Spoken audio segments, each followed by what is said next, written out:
This meeting is being recorded. Well, good morning, everybody. Glad to see you show up here for a final meeting of 2022. Hey, Colin, are you are you still in bed? Hmm.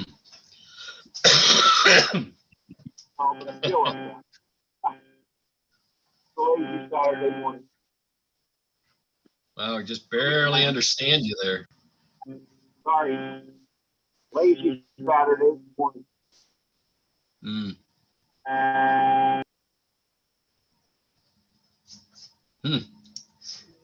Get this kind of weird buzzing thing going on there when you talk. That's interesting. Okay, well, anyway, welcome everybody to the final meeting of 2022 for the Seattle Robotics Society.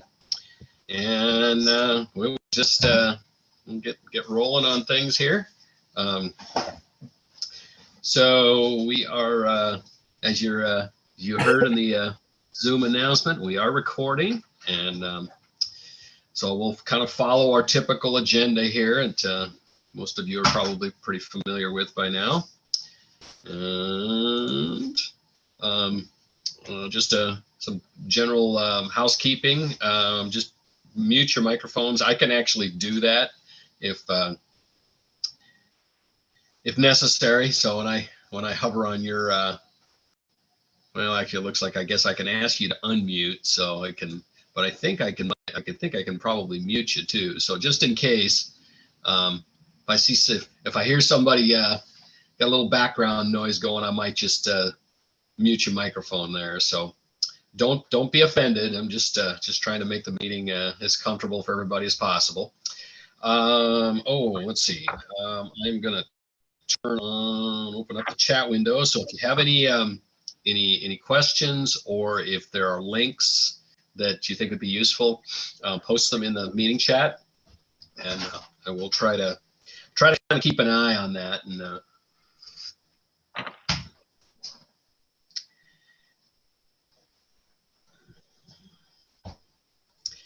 hey there, Kevin. Hey, how's it going?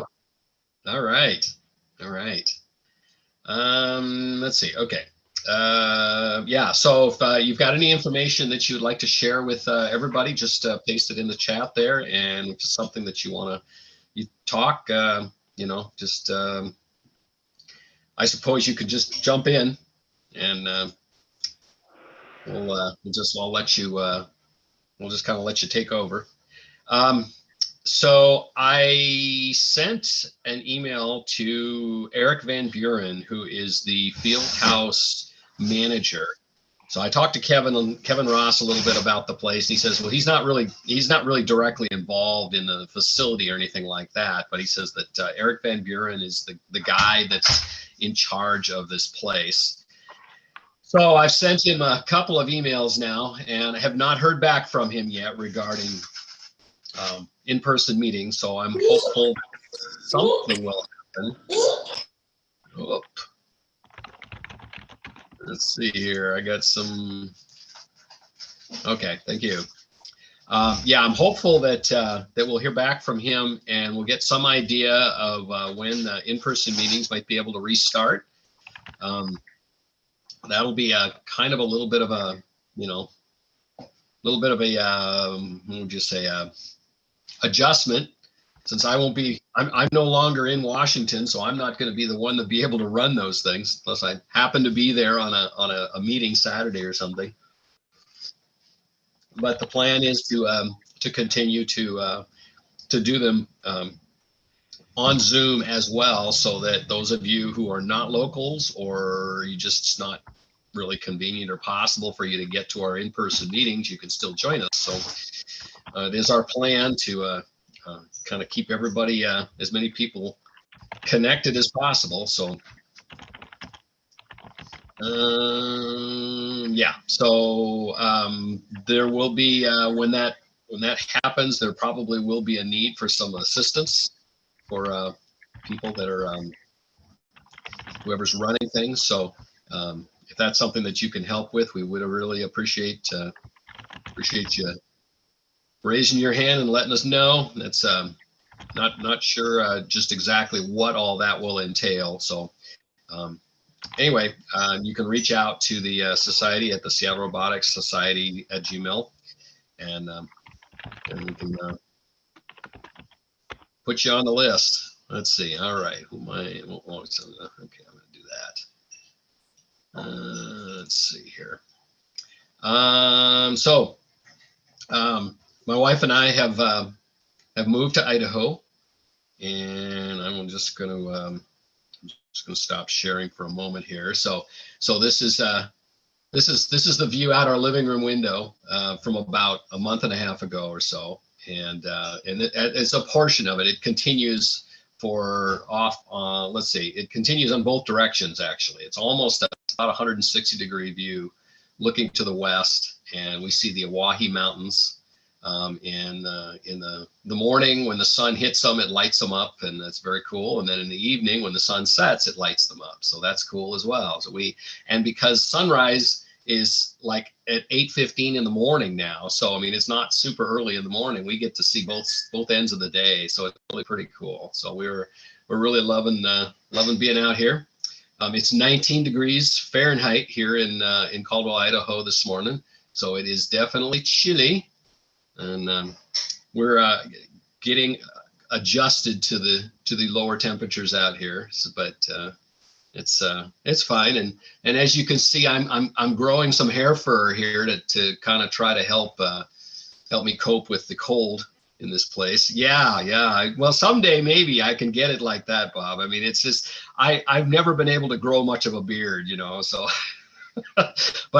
But it's cold enough here. Maybe the hair follicles will go. Okay, I'm gonna work harder or something, So I've been accused the last couple of weeks of being Santa Claus. So yeah. If you'd have been wearing a red hat, I mean, I'm sure we'd have.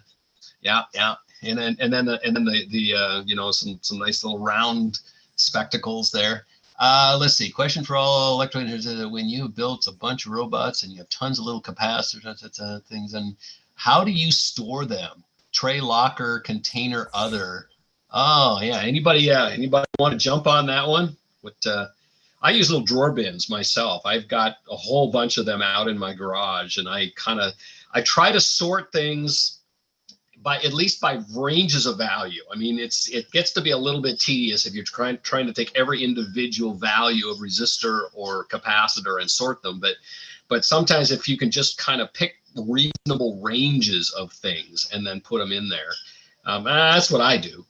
I do the same thing. Kevin, okay. And then for bigger things, I have some old plastic salad boxes that I've repurposed.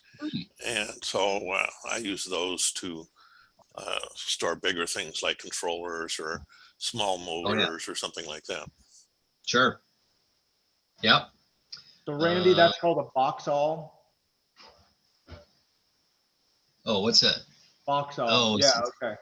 Yeah, because one of the funny things I found is that my eyes are now so bad that just being able to detect the colors on the resistors to get the right ones, I had to buy these fancy glasses from Amazon just so I can see the damn things. And so it's like, you know what? I just want to store them in little bins or something so that they're easy to access, because every time I have to find a new resistor, it seems to be like a whole production. So, okay, Boxall. I'm going to go look into that.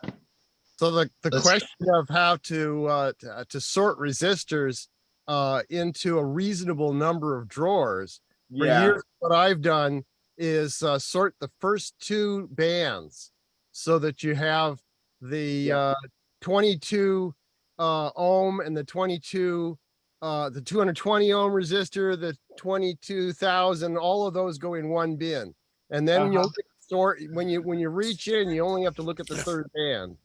Yeah, that's a good idea. Yeah, that's kind of cool. Say, Randy, why don't you unmute? Actually, I guess I can highlight you here. Randy was showing us something that he's got there. Why don't you go ahead and I'm going to go ahead and spotlight you there. Okay, go ahead and hold up what you were just showing us. Oh yeah, those look good. Oh yeah, okay. So yeah, open it up. Let's see what it. Now this is a thing I have. I haven't started using this one yet, but it's got dozens of these little compartments, little doors, Oh wow. storing surface mount resistors. Okay. Not necessarily ones with leads on them. Then you need probably a different container for those. Yeah, you need a bigger one, and it comes with a sheet of labels. Yeah. Do they make stuff like that for resistors with leads? I mean, that similar to these box all people, or as a? I just ran across this one when I was watching a YouTube video, and so I ordered it from Amazon, I think. Okay. Yeah. Okay. This has already been super helpful. Thanks. I store my surface mount in those box saws as well. And then I put a picture of what mine look like, but they're these like little bins I get from Michael's. They actually come in larger cases that you can carry. And I threw a photo in the chat, but I think you have to download it. But they look like this sort of stuff here. Yeah, perfect. Okay. All Okay. right. Cool. Thanks, everybody. Yeah, so, guys, thank you. I have a question that's related to this. I'm kind of curious about. I'm honestly not doing a whole ton of electronics right now. I've always been software, but I've done electronics a lot in the past and kind of given up on it of late. As there's like other people in the company that do that part, and then I do programming. But I'm kind of curious if I get back into it. My thinking on this is that I'll just buy like 1206 or 804 surface mount resistors in the paper strips and just keep them in or on a reel, because you can buy a reel of the things for nothing basically, and just buy a set of the standard values and then just do everything surface mount, either on by placing the surface mount parts between pads on one of the little prototyping type boards where there's just a ton of holes with little pads around each hole, and you just put the surface mount resistor between two pads and solder it down, and then you can run wires if you need to or whatever. The key to that, I think, is just number one, having good tweezers and a steady hand, neither of which I have, but and being able to see. Those I happen to really like the Harbor Freight glasses, kind of like the ones that whoever that was showing before. Sorry, I Kevin. Yeah, these were 18 bucks. These are a screaming deal, and they come with 6 different magnifiers. I love these. Yeah, I think Harbor Freight has those for less, and they're crappier, but they work. They don't have a light on them, I don't think, and I think that one has a light on it. This one has a light, and it charges on USB, which is great. I can just plug it into my computer. Oh, that's cool, actually. I like that. So you're not eating batteries. Anyway, so you get something like that, and then what I was going to say is on the tweezer side, I'm curious if anybody has or has gotten a set of those like multimeter tweezer.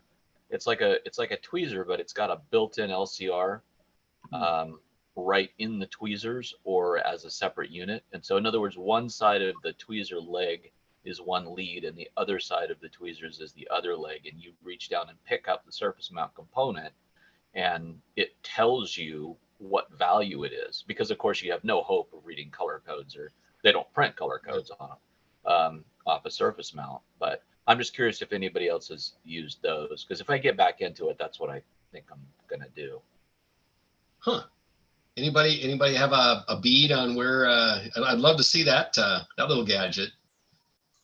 Anybody could throw a link in the chat with one of those. That sounds pretty cool. I'll try to find one. I have seen them plenty of times. Something similar I picked up from the CES show 2 years ago. That showed up because it's one of those like Kickstarter things. Let me see if I can flip my camera around. Okay. My camera on is this little doodad,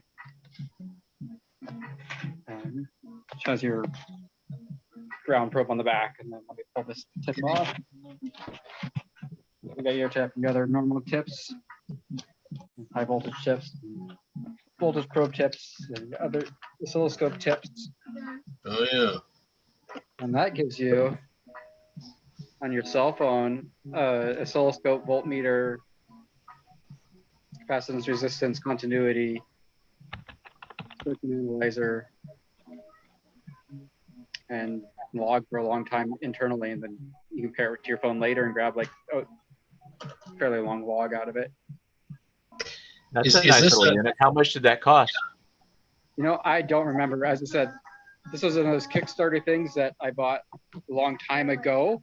Oh, it's the Poe kit. Yeah, I think they're like $100 or something like that. They're not too bad. I posted a link in the chat to the Adafruit tweezers for SMD testing. They're $31, and it just has a little built-in screen. Mm-hmm. The nice thing about the Poe kit is the way that it hooks up to your PC or to your phone or whatever. It's got a nice interface. I use a Lab Nation Smart Scope, which does the same thing, but is faster and lower analog resolution. I think the Poe kit is like 10 bits or something like that, and the Smart Scope is only 8 bits, so you only get 256 analog voltage levels. But what's nice about it is that you get much higher speed, which for me, doing primarily digital stuff was what was important. And it also hooks up to, you know, an Android app or a tablet or my PC or whatever, and has a really nice interface. Yeah, I mean this one claims 12 bits, and that's.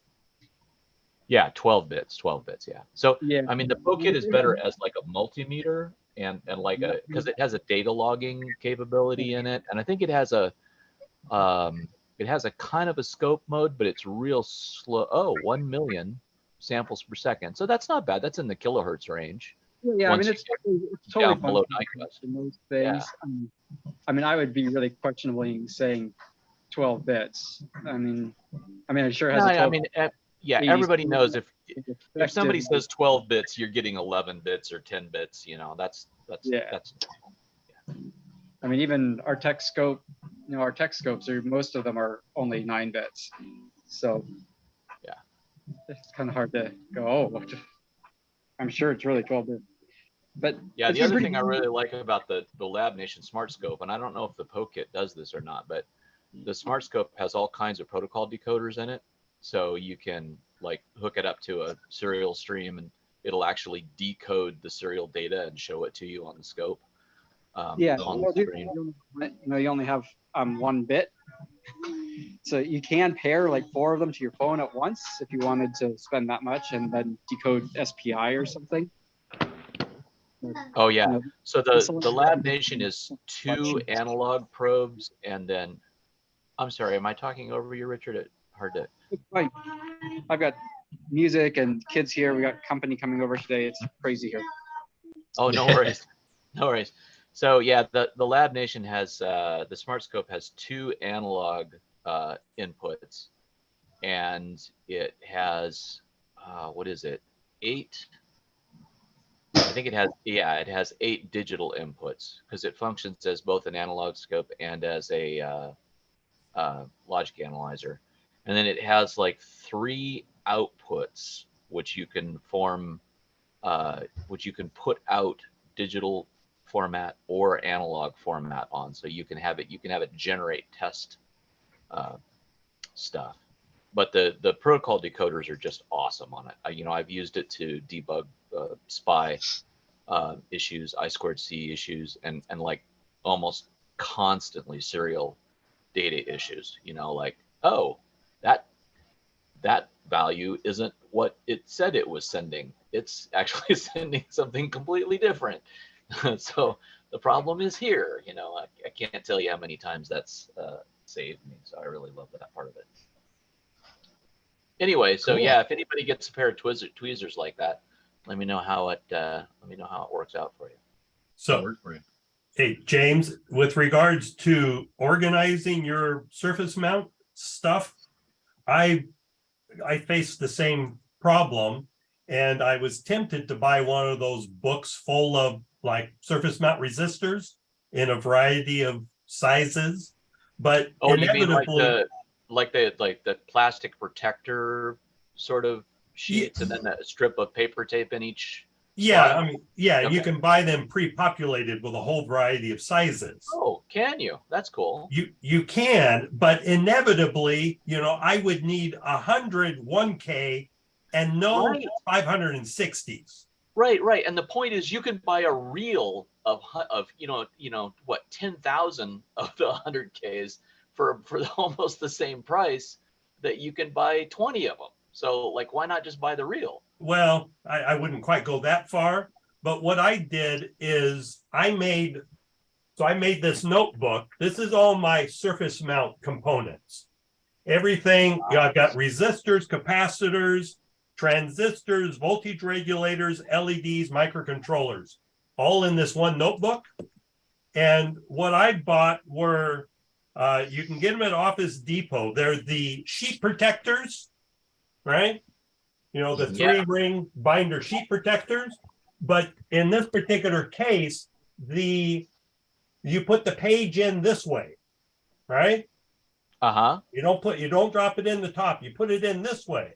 And then I kind of made a tip from my soldering iron, which was just basically kind of a ball tip. And so then you melted the rose into it. Put little rows in it, yeah. And then just slide them in from the inside. So I don't ever worry about them falling out. And then I can and you can see my little key over here on how I'm, kind of roughly organizing my sizes, right? And so I've got a couple pages of resistors, and I got a couple pages of capacitors. And then, of course, since I did it myself, I can vary the spacing on them so I can accommodate different sizes and stuff. Different sizes. Yeah. So I highly recommend this approach. And like I said, I've got all my surface mount stuff is all in one 3-ring binder. That's quite clever. Now I'm curious, when you pull one of those out and go to use it, how do you go about actually handling those or managing them? Do you have a particular set of tweezers that you like? I mean, I have some fine tweezers, of course, those tapes, they've got the little cover on them. So I just peel back enough to kind of dump out. Generally, I don't use the tweezers to get them out of the tape. No. You peel back the tape and dump them out. But then the question is, how do you pick that up and put it on the board? Is that just regular tweezers? Just very fine tip tweezers. Okay. I'm always kind of curious if people have special, because I had a dear friend who unfortunately has passed, who spent, I think, $500 for a tweezer that had a very specific shape on the end that covered like the side of I think it was an 0603 surface mount component, and these little pads that were on the end of the tweezers had like little tiny spikes on them. And I mean these tweezers were like super special made for handling surface mount components. And he did that because he was getting a little unsteady as he got older, and he was losing so many components. He says it's not the cost of the components that's the problem, it's the fact that I have to go back and shake another one out. I'm losing too much time. So I'm just kind of curious if anybody else has any solutions that don't involve expensive tweezers.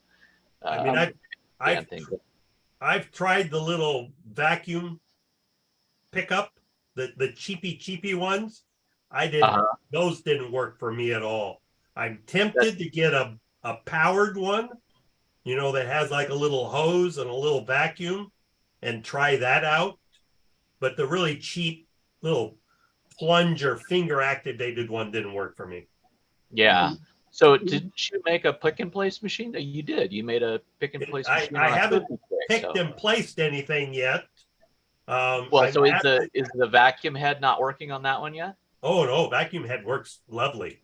Okay, so mechanically it's all working. I still need to go through the open PNP configuration again. I think I need to go back and start from scratch again and go through that. It's always the software or the firmware that chips you. Yeah. But did you make the vacuum head for that yourself? I seem to remember. Yes, and it worked like a champ. It's awesome. I mean, if you just want tweezers, I mean, I use tweezers a lot. The EROP tweezers off DigiKey, I think they're made in Pakistan, are really great tweezers. EROP? Yeah, I think that's usually the search term I use on DigiKey because it gets like who's managing it gets moved around, but they're almost all the EROP series. And they have both the curved and the straight tip and like long and short for straight tip. What are we looking at, Richard? That's how I store my surface mount components. Now, what's in those boxes? Oh, well, the left column is ICs. But how are they organized inside the box? So like if you're looking at like SMT 0603 capacitors, they're fairly similar to your little strips that are in your book. These are just little, we make the bags that fit that box exactly and stack the whole box front to back, 1% values for resistors and 5% values for caps. Oh, okay. And we can usually fit like 200 pieces per each little baggie. So that's pretty good for building up a one-piece prototype or something. And then we have on the shelf to the left of that reels of all the values we use more commonly. We'll restock the boxes because the boxes are a lot easier to take to your bench and build something. But it's the real pricing. Yeah. Reels and stuff we'll call it somewhere. So that little bag that has a single value in it, are they loose or are they cut strips? Cut strips. Yeah, we just cut strips to fit the bag. Yep. And, so here's another thought is what about tweezers that you don't have to hold closed? In other words, the kind that are, where the sides are crossed over and you squeeze it to open it and then you kind of let it go to hold the part. I always end up operating those incorrectly, and I squeeze them when I mean to hold the part. I have a pair that I have found I never use. Isn't that funny? You would think that would help, but it doesn't. Yeah, I mean, it's not intuitive, and I don't know. I mean, most of the time, I mean, I know a lot of people are really hip on solder paste and hot air or reflowing and putting all your components down at once. And I still generally don't do that. I'll build up just the power supply section and power that on and test my power supply, and then build up just the processor and make sure I can program that before I start putting in all the expensive analog components. Yep. So I usually do just hand solder everything with soldering iron. And so if I'm soldering something that's a fine pitch, like with a bunch of pins, I'll usually put down some solder paste and then reflow it. I usually just that component first. Like put a drop of solder, like melt a drop of solder onto like a corner pad. Yep. And tack it down. And hold the part and tack it down, and grab the other corner, tack it down, and then I just put a bunch of flux around it and go ahead and put a bead of solder on my solder tip and drag the bead around. I usually just find it's faster to just put down the paste and then just put it on a hot plate and reflow it that way. But yeah, I've done that too, and that certainly works. And then I just use a standard soldering iron for all the other components. Yeah, and I mean, I do use a tip I really like on my soldering iron, which some people don't, which is I use like a 1.5 to 2 millimeter chisel tip. So it's a fairly close tip, even for 0.5 millimeter parts. But depending on which way you turn it, you can get a different angle and a You get different, a really sharp edge, and it holds a lot of heat right at the tip. right. It's a lot easier. That's exactly what I have as well, and I love it. Works so well. I have a progressively worsening trimmer, so it makes soldering individual parts nearly impossible. So I have to do the reflow technique. Yeah. And I do what I call a hybrid. I put the board on a hot plate, but not turned up hot enough to melt the solder, but to kind of soak everything, and then use the hot air to kind of kick it over the edge. Oh, that's interesting. That's a I great hadn't way. thought of that. Yeah. Yeah. What I thought you were going to say is that you warm up the board that way, because what I do is I'll get it warm on the hot plate, put down the paste and everything, and put down the components while it's on the hot plate, while it's toasty, and then just crank up the heat and watch it kick over. I have one of those glass lids for a pot that I put over the top of it so that it keeps the heat in, and I can there you go. really clearly. Yeah. Just watch it and then make sure it goes. And if I have to, I'll pop the lid off and just poke something in order to get it to switch over one pin if it decides to come down on the wrong pin or whatever. But yeah, I like the idea. I haven't used hot air that much. For whatever reason, every time I try to do it, I end up blowing the components off the board or just doing something stupid. But I need to practice more, and I'll probably get it down. I mean, hot air really is great. The only hard part with hot air is like if you're using some of the plastic connectors or electrolytic caps. Yes. Like on a solid ground plane, those are really easy to damage or explode. Yep. It pushes off the pad for me. For other people, they seem to be able to do it just fine. Most of the like AUE or other cheaper ones, the airflow is pretty easily to adjust to an airflow rate that isn't going to blow anything off if it has enough flux in the paste. And I don't put one of those tips on, so no tip on it. The airflow all the way down, and just it's a nice warm breeze. Yeah. Oh, so because you're not putting the tip on, it keeps the air velocity lower, but Correct. That also means that you're sort of bathing a larger area. Correct. In the heat. Yep. So really, I see what you're doing. You're doing like a reflow oven almost. But with airflow. A little bit of airflow as opposed to just radiant heat. I was going to go the reflow oven approach, and I had bought a Value Village toaster oven for that purpose.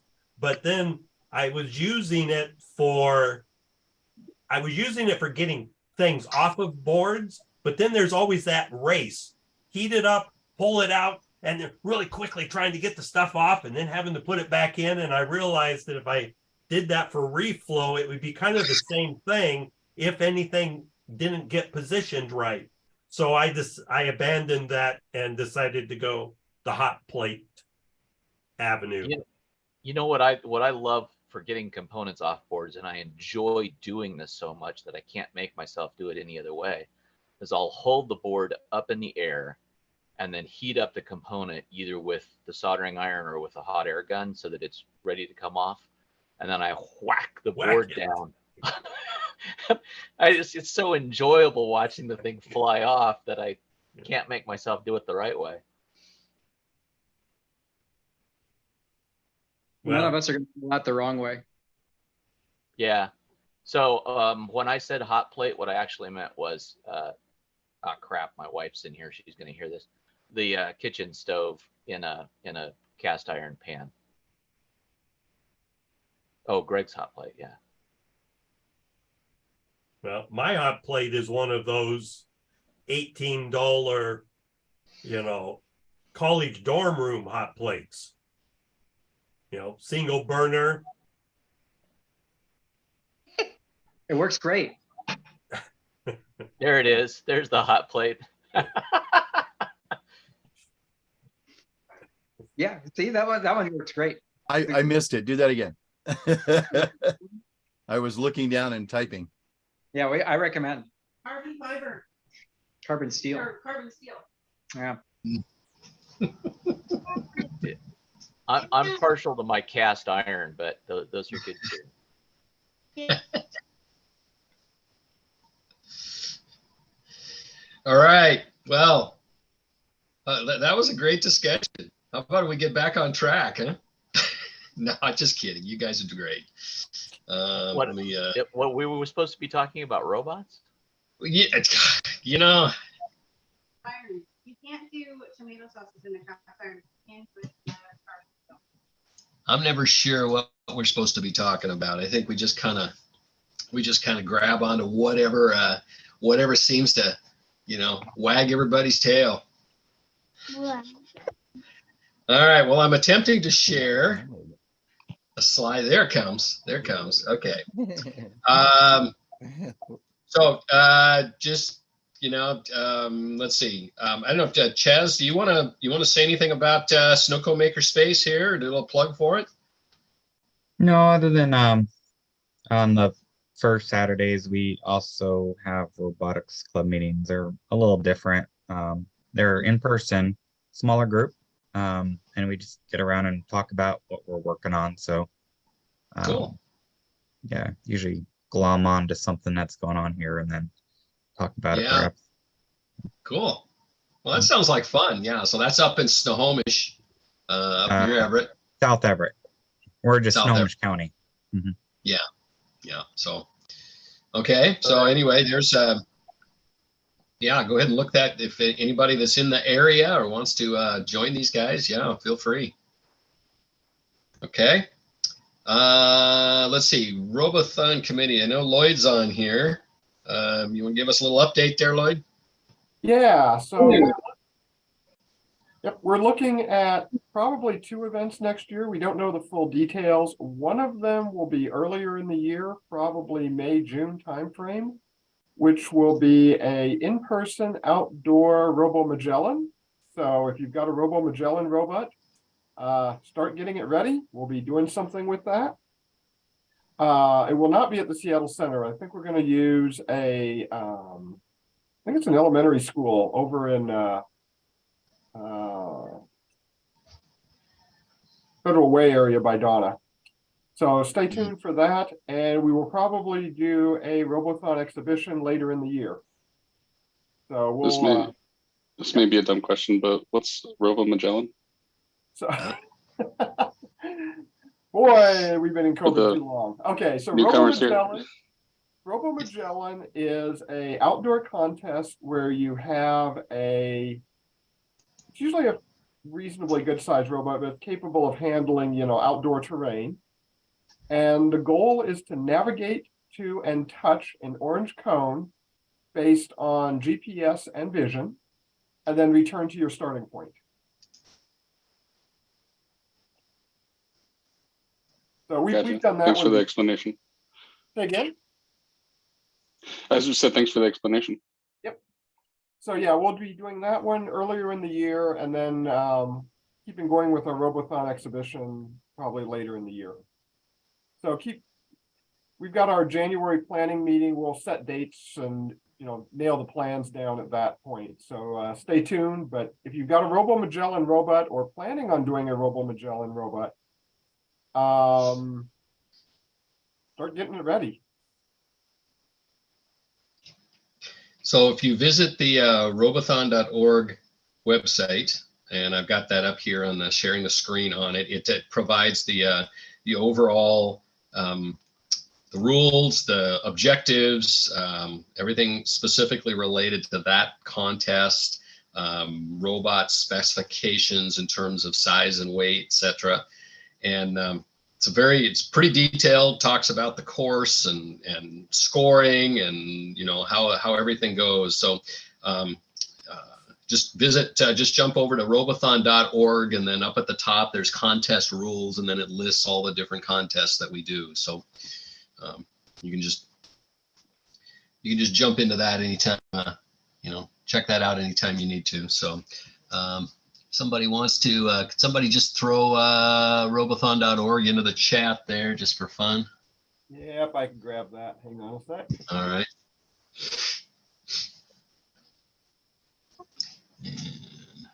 All right, thank you. Let's see here. Beat me to it, Terry. Yeah. I'm quick. All right. Let me get back to where I was. All right. Okay. Now it's coming. Okay, there we go. Yeah. So, okay, we already kind of covered that stuff. And what was the comment about there was an event in Pleasanton? Was that related to snow cone makers, or is that a different thing? Let me see. Is that Pleasant? On your, right there, Robo Games. Robo Games, yeah. I'm sorry if I missed that, but I didn't hear you say anything about it. I actually did not mention anything specifically about that, but you could look, if you look that up, I think it's an outdoor, primarily outdoor robotic event. Is that near you, James? No, that's halfway up the state. So okay. It's like Alameda, but I was just curious about it if other people, well, I don't know why I'm curious about it. It's Seattle Robotics Society. So that's as far from you as it is from me, or further. Yeah. Well, sometimes, never mind, who knows? Okay. Sometimes people want to just, go for a road trip or something and, drive 1,000 miles to do robotics, what the heck, right?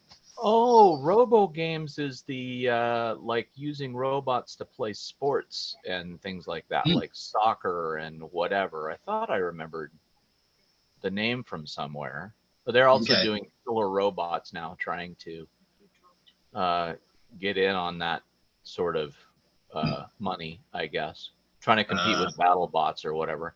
But at one point in time, they were, like, hey, in 5 years, we're going to have robots playing soccer games better than humans, and like playing against humans. Like one team is robots and the other team is humans, and the robots are going to win. And I was like, yes, this is what I want to see.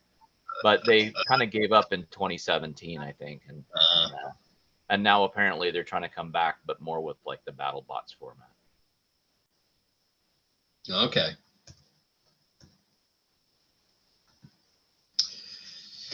All right.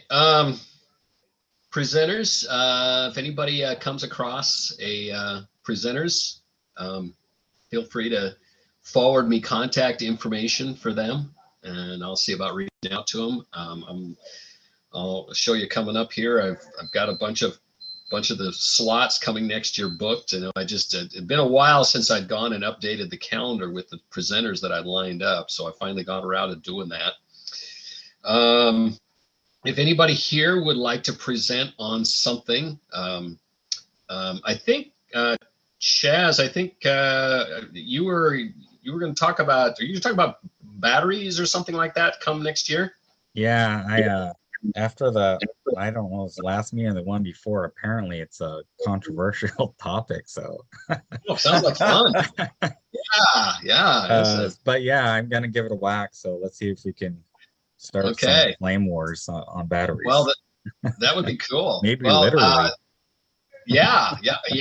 There we go. Yeah. So, all right. Well, I'll show you in a second my lineup here. So my first available opening is in July. So if you would like to take that spot, I'd be happy to give it to you. Sure. Okay. So here's what's why is it? Oh, January. Oh, wait a second. What does that say? January. Oh, wait a second. There's January. Oh, Donna's gonna. That's right. I don't have Donna. Donna Smith is going to do a talk in January. So, so that is a filled spot. So July it is. So anyway, these are the what's coming up in over the next 6 months, and our our presenter Ricardo Tellez from who was supposed to talk to us last month there, he was very, very apologetic for missing the meeting there. I'm thinking that the time might have been different than what he was expecting for something. But anyway, so I've rescheduled him for June, and so he's going to talk about Construct Sim at that time. But we had a great time talking about robots anyway. You know, you guys just filled in the gap, so we always appreciate that. Let's see, open discussions. We're going to have one today, a little bit later. I took the telemedicine one off of the list because that's what we're going to talk about today. Telemedicine, remote patient monitoring, that kind of stuff, and be interested to hear what you guys, your experiences with some of this stuff and what you think about that. But these are some other things that are certainly potential topics. So keep that in mind. And so there's just, there's some ideas to get your creative mental juices flowing there. And we'll talk about these kind of gadgets and lots of other things that are out there. It's a pretty amazing technology that's, you can go to Amazon or eBay or, just about anywhere, Alibaba or just about any place on the web now and buy stuff. So we will be talking about that a little bit later. And if you want, we can continue after the meeting talking about whatever. Usually I turn the recording off for that, but we can continue that discussion for as long as people want to chat. And so let's see here. It's about 1:45, so we've got some time. If anybody has any other, did we pretty well exhaust the topic of surface mount components and part organization and all of that? Or is anybody else you got there, Jerry? Oh, I had a question about the magnifying magnifying headlamp that the gentleman was talking about in the beginning. I don't remember who it was, but I was just wondering if they could mention the model that they had. Yeah, I think that was Kevin. Yeah, let me look it up. Give me 30 seconds. I can just look up the give me 30 seconds. I'll just look up what I bought on Amazon. It was cheap, easy. I really like them. So give me a second. Thank you. I just got a pair of the magnifying glasses from Harbor Freight Tools. It's got a couple of 2 different lens magnifications on it, and I use it all the time. That's what I have as well, is the one from Harbor Freight. I really like the you can flip down the second set of lenses, so you get like 2 different levels of magnification. The only thing I don't like about them, and maybe they've changed them since I bought mine, but they don't have a light built in. So I always have to glue on a little LED light or something. And so far I haven't been crazy about the way that works out. Mine have lights on both sides, but they're battery operated. And so you go through a lot of batteries with that because they're incandescent bulbs. So I've thought about changing them to LEDs. Oh my goodness, that's wild. So actually what I just bought from Adafruit the other day was they make these little surface mount LEDs with wires already soldered onto them. And so the next thing I'm going to try to do is put a little regulator or maybe just a resistor and use a one of those little phone charger battery things. It's got a little lithium ion cell and a battery thing in it, and then it's got a USB output. And so I'm just going to, use one of those as the power supply and hook that up and put it on the sides of my Harbor Freight system. I did a thing with glasses where you take those little surface mount LEDs, and I soldered up the wires on myself, which was a total pain in the butt. I don't ever want to have to do that again. But I put them in the middle of the lenses shining out, so it looked like my eyes were glowing. And the cool thing about that is because they point out, they actually don't blind you at all. And what's weird is your eyes just compensate for that LED being in the center, and you don't even see it anymore. So that's what I was thinking I would do with the Harbor Freight ones, is put the light right in line with my eyes. Because that's the other thing, is when the light's off to the side, it doesn't illuminate correctly. You get a shadow on one side or the other, you know what I'm saying? So you have to put lights on both sides in order to eliminate the shadow, and it still doesn't eliminate the shadow right. So when I was doing that trick for Halloween, I noticed that I could look at things that were, up close with those lights being right in line with my eyes, and it was brilliant illumination. So that's what I want to do. Yeah, I like these because there's actually 2 light settings. So you push button for a low light setting and a high light setting. It's got about 5 different magnifiers, which is good for my old eyes. And it charges USB. So it's just so simple. So I've been pretty happy with this one. And how much?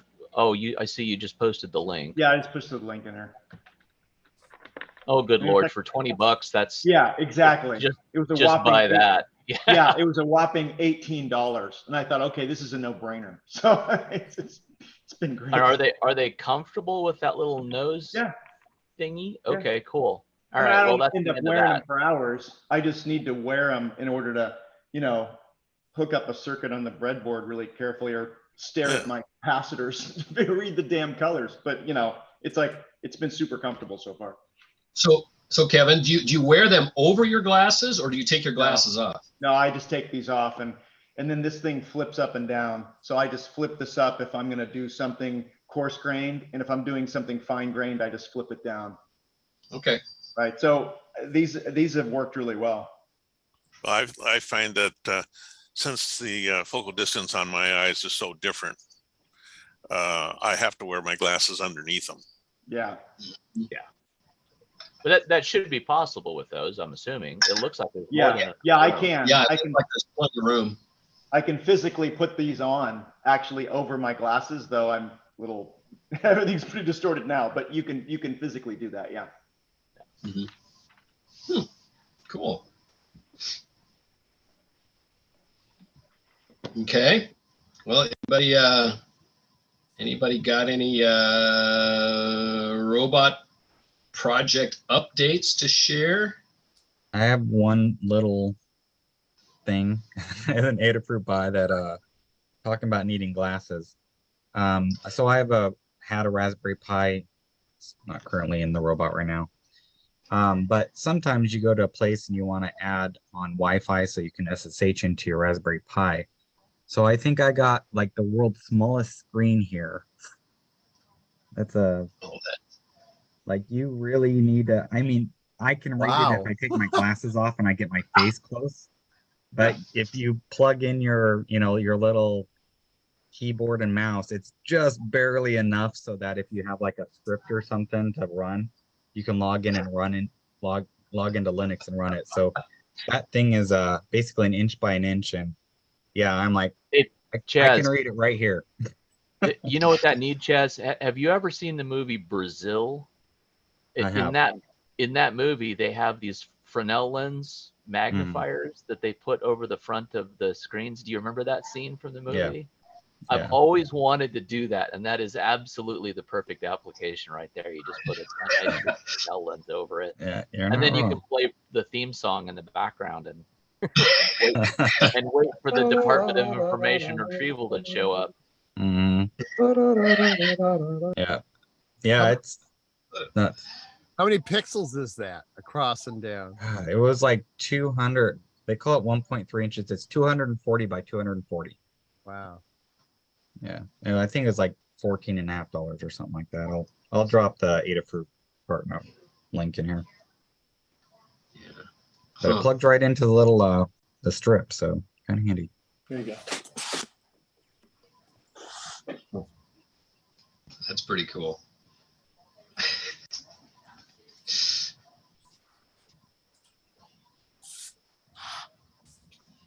I did pick up at some point, they do have like a 3.5-inch LCD touchscreen version that also just plugs into the strip that exactly covers the Raspberry Pi.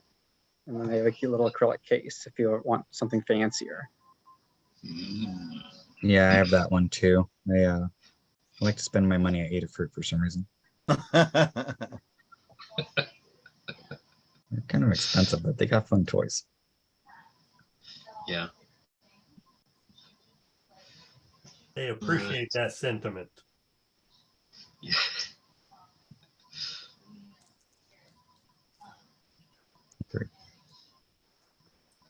Appreciate your donations. Yes, I'm sure they do.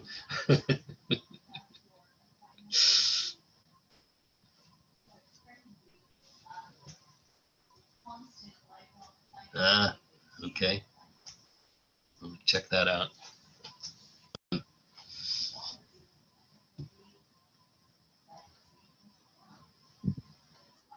right. Anybody?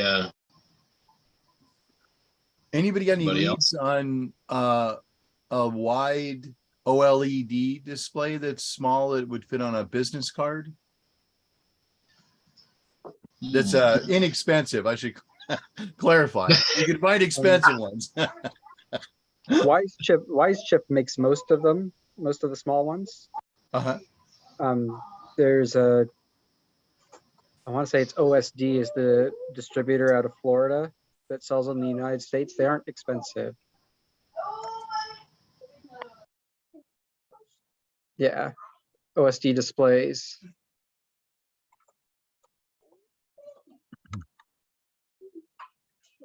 Is Wise Chip spelled like it sounds, or is it just like it sounds? Yeah. And so, I mean, you'll see them branded a bunch of different things, but it's all, they all funnel back to Wise Chip, which is kind of where you'll end up with the data sheet for the SED or whatever it is, the display driver. Mm-hmm. But the OSD displays is their US distributor, and they just brand them as OSD. And they're, I mean, like, I think they're usually like $20 quantity one.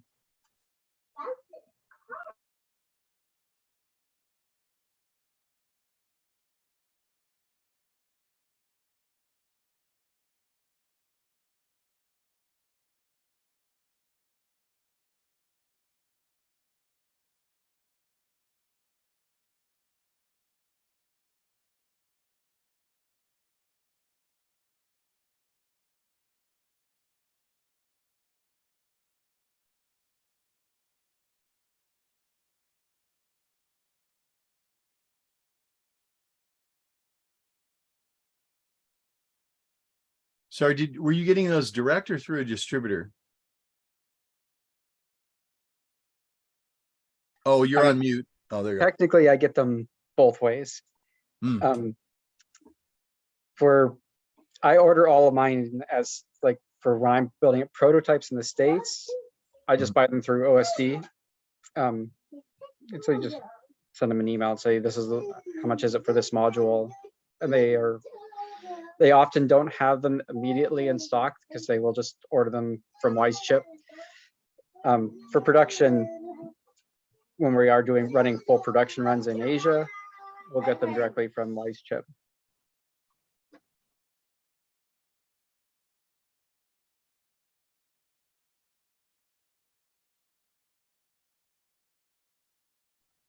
The OSD price actually isn't that much more expensive, the distributor markup there.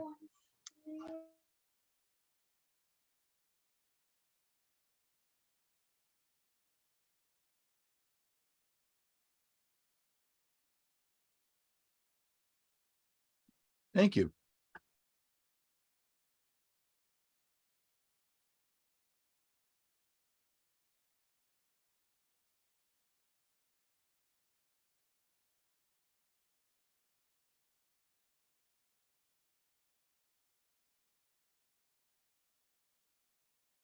And I dropped both those links in the chat there for you.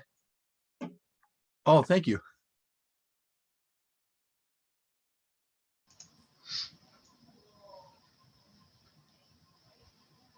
Okay, it's about time for a short break here. I'm going to run and grab something to drink, since I'm going to probably end up doing a lot of talking here in the next hour. So we'll put up a screen, and Oops.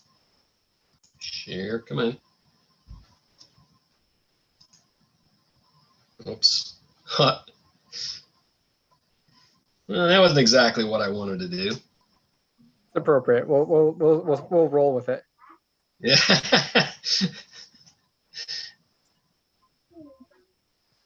I'd say if you are interested in some of those OLED modules, the small ones, I think I do have one more of the SRS surface mount soldering kit that I had put together for an SMT soldering demonstration for SRS several years ago. That has can take either the 160 by 128 color OLED or the 128 by 64 monochrome OLED. Okay. Yeah, I am interested. I'm not exactly sure how we would connect, but yeah. Let me drop you my business email in the chat real quick, and you can just send me a message. Okay. Thank you. All right, everybody can see the countdown timer on the screen there, I trust. So we will, about 6 minutes or so, we will resume and we'll roll into this thing. But you can feel free to continue to chat. I think I'll go ahead and leave recording on. Sometimes we just get interesting stuff that shared in these break times. So.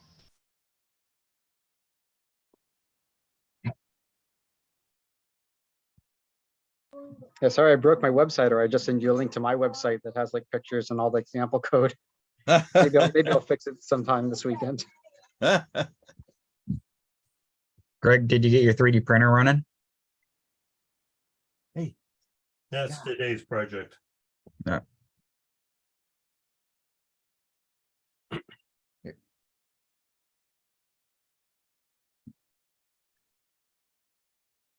Sorry, my cat was pawing my monitor in the background wanting treats, so I forgot my mic was on.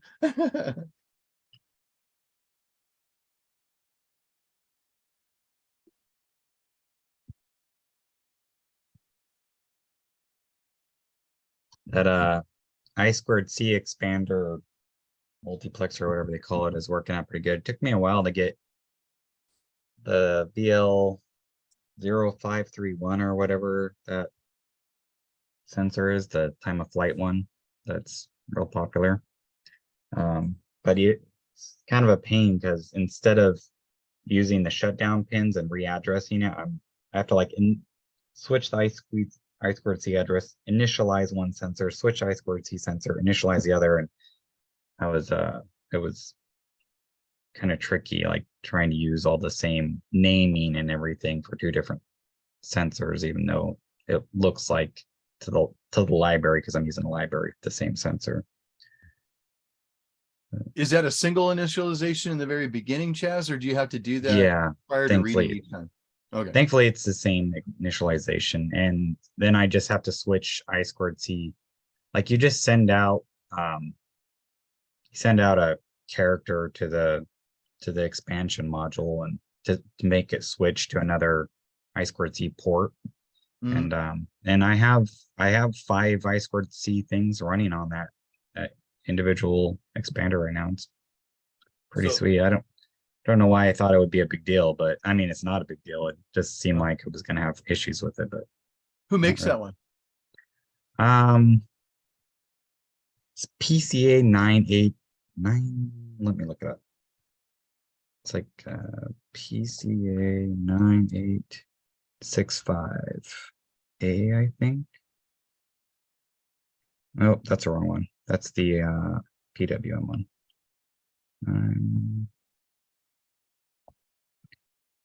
You know what? I have. Hold on. It's right next.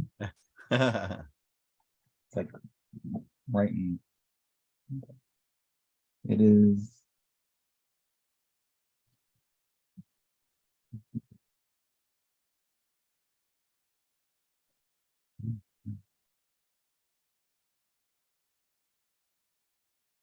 Apparently I didn't write it down.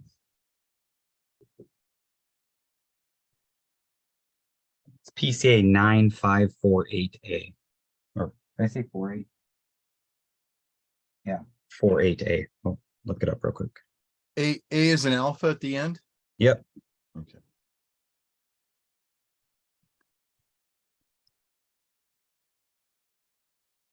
So when you like I'm using these AS 5600. Yeah, AS 5600 chips. They're these absolute encoders for, well, you know, for anything really, but you need a little magnet, and then they you know, they just sit on top of where the magnet is. I actually just 3D printed a cap and put it on top of the shaft of my coral steering. I also have it because of Greg, because if you want feature creep in your robot, you talk to Greg. So I also have it sitting on top of the I kind of have like a poor man's LiDAR with a time of flight sensor, and so a servo just moves it. But then now there's one of those chips, but they're non-addressable, so you have to put them on separate I2C trunks or turn them off or whatever. And that multiplexer is pretty slick for that. Now, the library for that, I assume it's got a class definition in it. For the TCA part, or the 9? Yeah, for like that distance sensor. You're Oh using yeah, a library, right? Yep. So I just created. Yeah. And it defines a class. Correct. And then you instantiate that class for each sensor. That's what I did. Yes. Yeah. So what you could do is you could extend that class and put it in the commands that you're calling that need to communicate with the, you know, with the sensor. Yep. You could put a step in there to tell it, oh, when I communicate with this instance, send this out the I2C. So that's kind of what I did. So I moved all of my ports around, so it's 0, 0, and 1. And so now they're also on port 0 and 1, and I just grab that port number and then just switch the address to the same number whenever I, you know, need to select that time of flight sensor. So I kind of did it that way, though. Your way is a little bit more elegant. Yeah, I was just thinking, then you basically bury that into the way you extend the class, so that your code that's calling it doesn't even know it's on the multiplexer. It doesn't now, right? Because I'm basically doing that. I switch the port right before it does anything. Give it a millisecond of delay, just in case, even though it doesn't need it.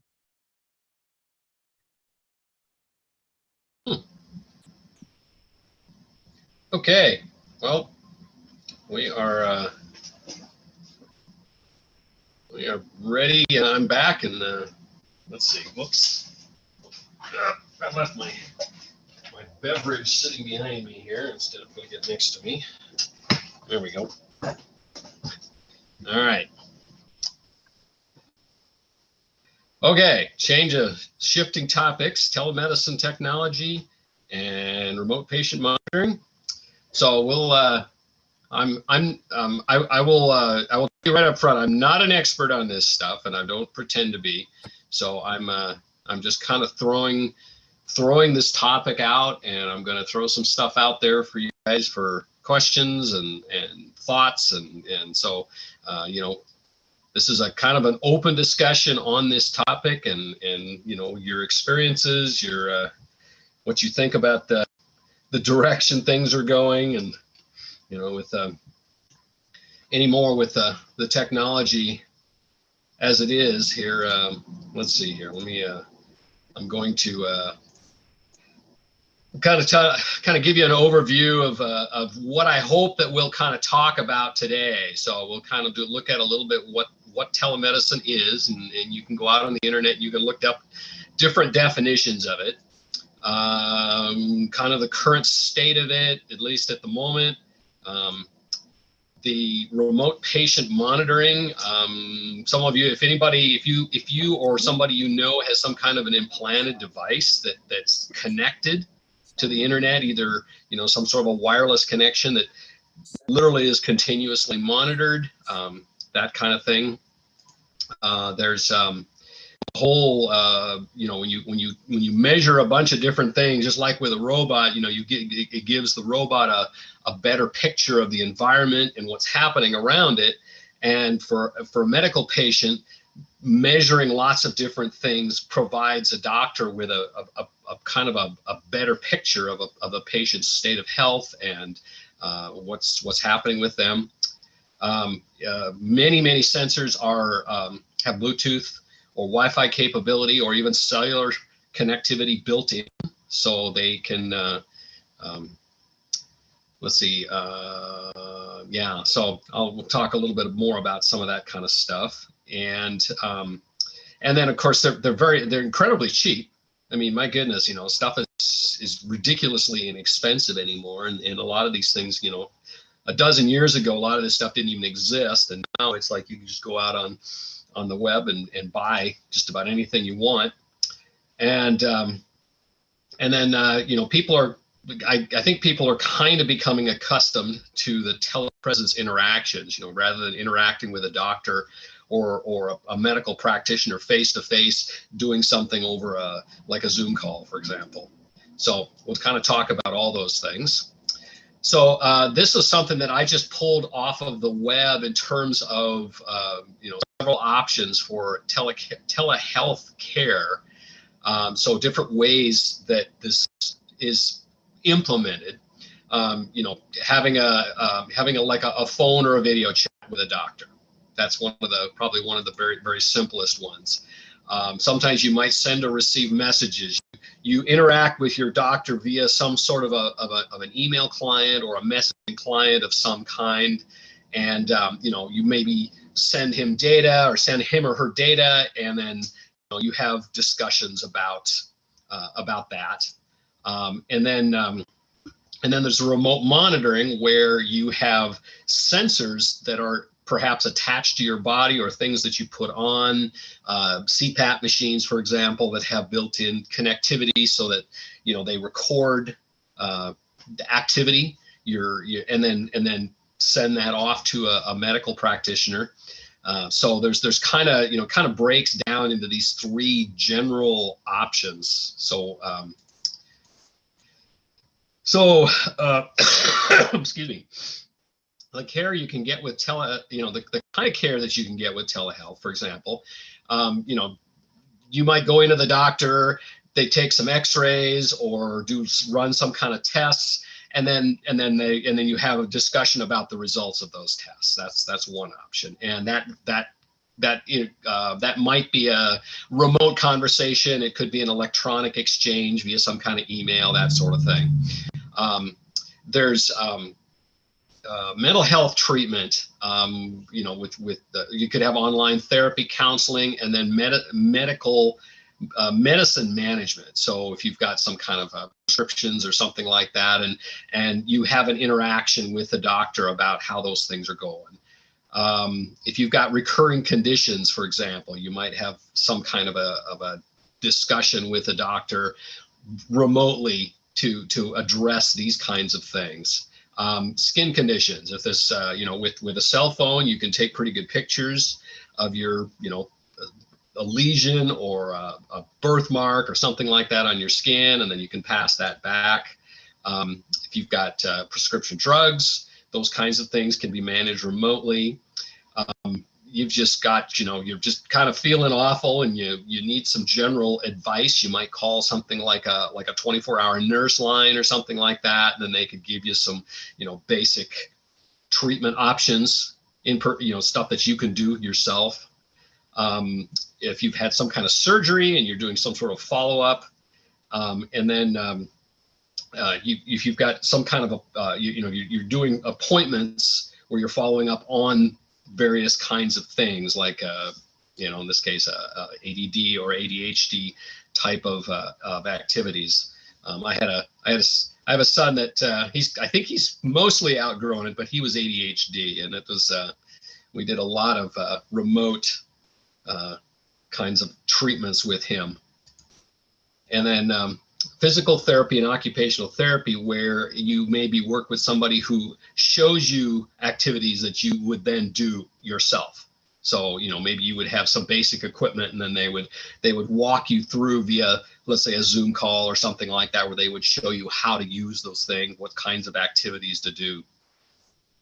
And then if you've got remote monitoring services that track your health goals, and you know, there's, you know, high blood pressure, diabetes, high cholesterol, that sort of thing, where you're sending data regularly to somebody who's then monitoring that and then acting as a health coach. So there's kind of three basics. Let's see, I wonder if I might have put that back together again, but three basic solutions.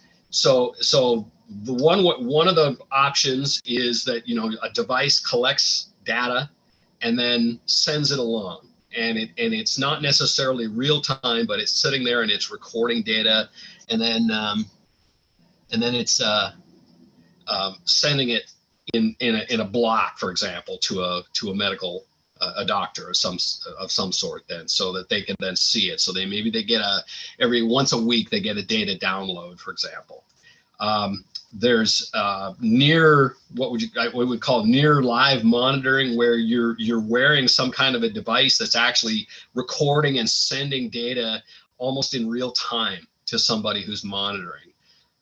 This would be something, would probably be a not so common of a kind of way of monitoring, but you know, if you've had some kind of heart surgery or some kind of heart implant of some sort, and they're you know, you're post-op and they're monitoring this to make sure that things are working the way they're supposed to be working. And then non-live monitoring would be something similar, where you'd have some kind of a device that would be recording and then periodically sending recordings to a doctor. And then you might actually have something where, you know, somebody is monitoring a variety of things on you continuously. And this is probably something that would be more likely to happen in a hospital, like an ICU, for example, or someplace like that. You know, if you've ever been in one of those places, you know, the kinds of stuff, you know, there's usually a nurse's station down the hall, and they got all kinds of things that they're monitoring continuously. And anymore now, you can even those things you can literally get up out of your bed and you can roll a stand and take a walk around the hospital without actually disconnecting from their system, so they can continue to monitor you even as you're strolling around, you know. So just to kind of start by throwing some ideas out there. So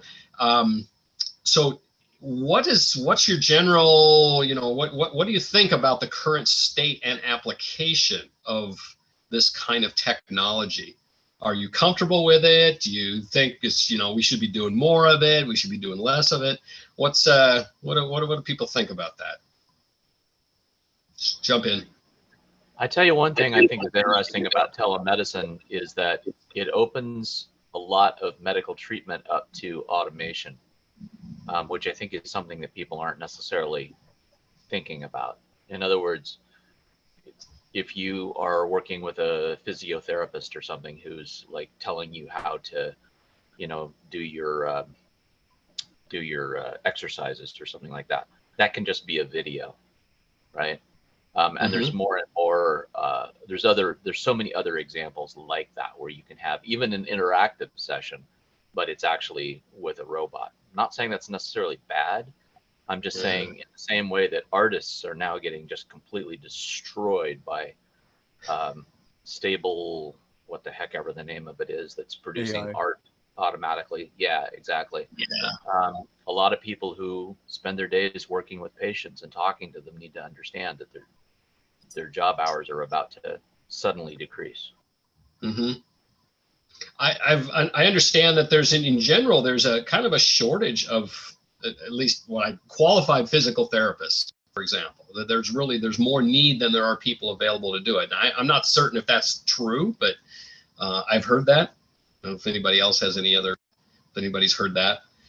But yeah, you're right. And having you could, if you had a machine, for example, that was connected Well, let's see, and physical therapy, you could have a machine that could be linked to a remote machine where there's a physical therapist that's doing action, showing you what to do, and the machine that you're sitting on is mimicking those actions, and it's basically you're learning how to do the motions and the movements that you need to do to, you know, if you've had knee surgery or shoulder surgery or something where you need to move your body in such a way, but you need something, you know, you have a machine that kind of helps you to do that motion in a way that's safe and you know, helps your body to heal and regain the mobility. Yeah, So you know, your comment about number of physical therapists. I had a knee problem a year and a half ago, and it took me 2 months to get in to see a physical therapist.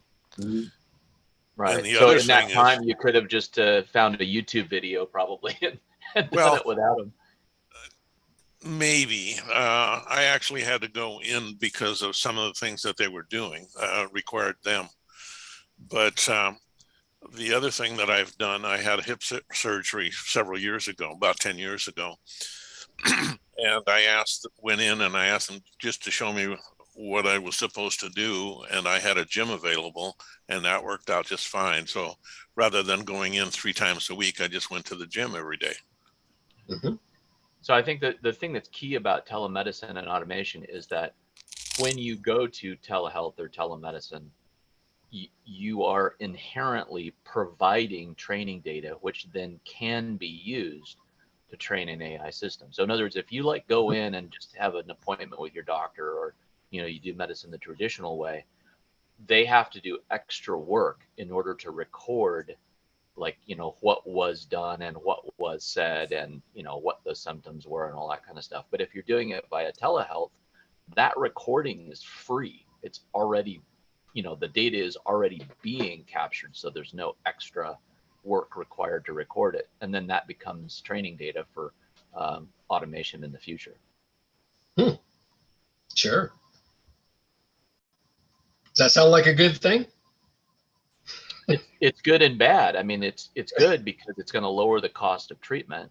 It's going to automate treatment. It's bad because human beings who are trained to provide that treatment are going to find themselves working for less and less and less, which means that fewer and fewer people are going to be willing to get into that line of work, which means that the ones who do will be less educated and less competent, and they will be spread thinner. So there is no, you know, it's all good and bad, and it's just trying to maximize the good and minimize the bad. Yeah. Okay. So one of the things that I have is a blood pressure cuff that just goes around the wrist. And the reason I have that is because I have what's called white coat syndrome. Every time I go see the doctor, my blood pressure goes up, which is quite common amongst people. So I take my blood pressure at home, write down the list, and then give it to them. And they say, oh, well, you don't really have high blood pressure. So keeps me off of blood pressure meds. I in the past had some blood clot issues in my lungs, and so I went on to a pulse oximeter in the hospital, but then I also bought one for at home, and they're pretty accurate. Now what you can get on the market that's fairly inexpensive is outstanding. I was thinking that another one of the applications on the small devices is just the touchless thermometers that are available, and the fact that when you're in the hospital and they're using one, they're usually Wi-Fi connected to the test computer, the usually called cows in the hospital, which is a portable test stand, computer test stand that they run around, the nurses run around with. But in general, I think it adds a tremendous amount of flexibility, especially when you're talking about live care, like you were talking about the Wi-Fi connected devices that allow you to be monitored while you're getting up to go to the bathroom, or you're walking the floor because you have to do physical exercise after a particular surgery. I've dealt with that too. I think that's pretty cool. The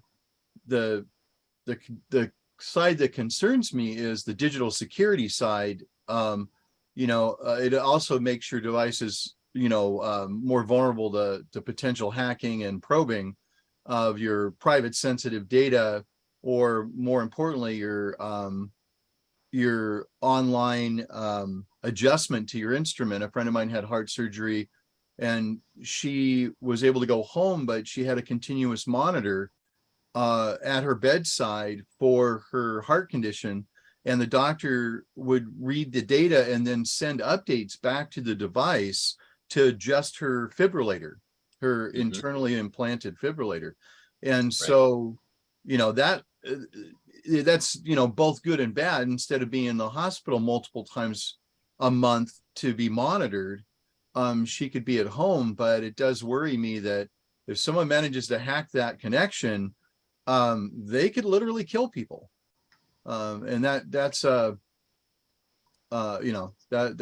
side branch of this, the security piece, that is hard to know how well it's going to be managed. Right. And that's really what my second question there. That's kind of what I'm digging at with that, because we had a discussion a number of months ago about Internet of Things, and there, stuff is as soon as you connect a device to the internet, it becomes potentially hackable unless it's specifically designed. The software is designed not to be. Yeah.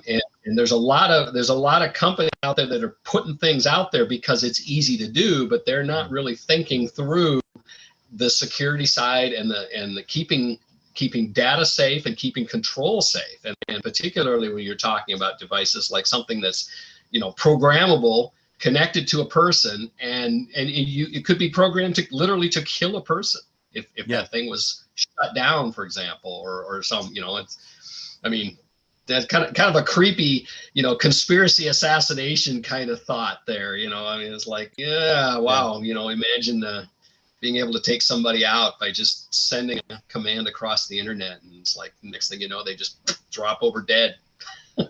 Yeah. So kind of related to that cloud connection thing too is, the idea of, well, what if the company goes bust? Like, say you get an implant, and then that company goes out of business and can no longer send updates. Then do you have to have surgery again to replace it with a different brand? Or the FDA requires a certain length of time for some of those implants to be sustained, even if the company stops selling their product. And so they've built in some, because I used to work in medical device manufacturing, they do have some protections against that, and they also have higher requirements for, like the battery life on those devices has to be 5 to 10 years in length, so that you're not having to go back in for surgery excessively to just have the batteries replaced in them if they develop a problem. So there are some aspects of that the medical community has already been working on addressing for a long time, which is good to know. Just letting you know, it's not perfect, but they're oftentimes too, if it's a popular viable device, but a particular company goes out of business, usually the larger medical houses will buy it and add it to their product line, and absorb it, or make something similar that, and sometimes they'll contract support for devices they didn't manufacture, but they want the market for. That also happens. I was going to mention that my blood sugar monitoring device that is small and portable stores data on my phone, but then it uploads the data to a website that does have security protocols involved with doing that to keep my HIPAA data safe. The good news is that HIPAA drives some of this to make sure that the providers are or it forces some of the providers anyway to make sure that they're building security into it. Because the federal government will go after them if they're giving away your HIPAA data inappropriately. So the good news is there's a bigger stick in the system to make sure that at least the medical device manufacturers are providing some forms of security. Now, whether or not it's strong enough is another question. But yeah, I do think whenever you go Wi-Fi and anything, it's still something, you know, that people should be investigating and making sure that it's got the appropriate level of security for their safety. Do we have time for me to jump in on one more point about health data, or do we need to move on? Yeah, I'll make it quick. Yeah, so the concern that I have is about the big medical establishments not sharing the data. So I recently had to transfer from one set of doctors to another set of doctors, and they don't talk to each other. Now, they're required by law to give me my health records, but they give it to you in a format that's really hard to transfer. And it turned out that I was really lucky because it turned out that I was actually transferring back to an HMO that I had been with in the past. And they were able to go back and see in their data, which I didn't even realize, that a health concern that I thought was really worsening was in fact pretty much the same as it had been for years and years and years and years. So I think that this lack of a central database for health data is even potentially a bigger issue than keeping the health data private. And I'm just curious if anybody knows about, does the National Health Service in England, or does the government in other countries provide a way of storing and sharing that data? To be honest with you, I would rather everybody see my health data, because I have, you know, the idea that somebody will go, oh, look, you're experiencing symptoms that are the same as what, you know, it's consistent with this thing that your doctor missed in diagnosing it. You know, like I'm fine if everybody knows what's going on with my body. Maybe that's weird. Maybe other people are more concerned about it, but it's the opposite problem is what I'm trying to bring up, is like, how do you make sure that the data is accessible to the people who can make use of it? One of the catches in that is the systems that the data is stored in. There's big battles going on over whose software to use for your medical records management, and nobody's won. So you can't have a centralized database when everybody's using a different software system to store your data.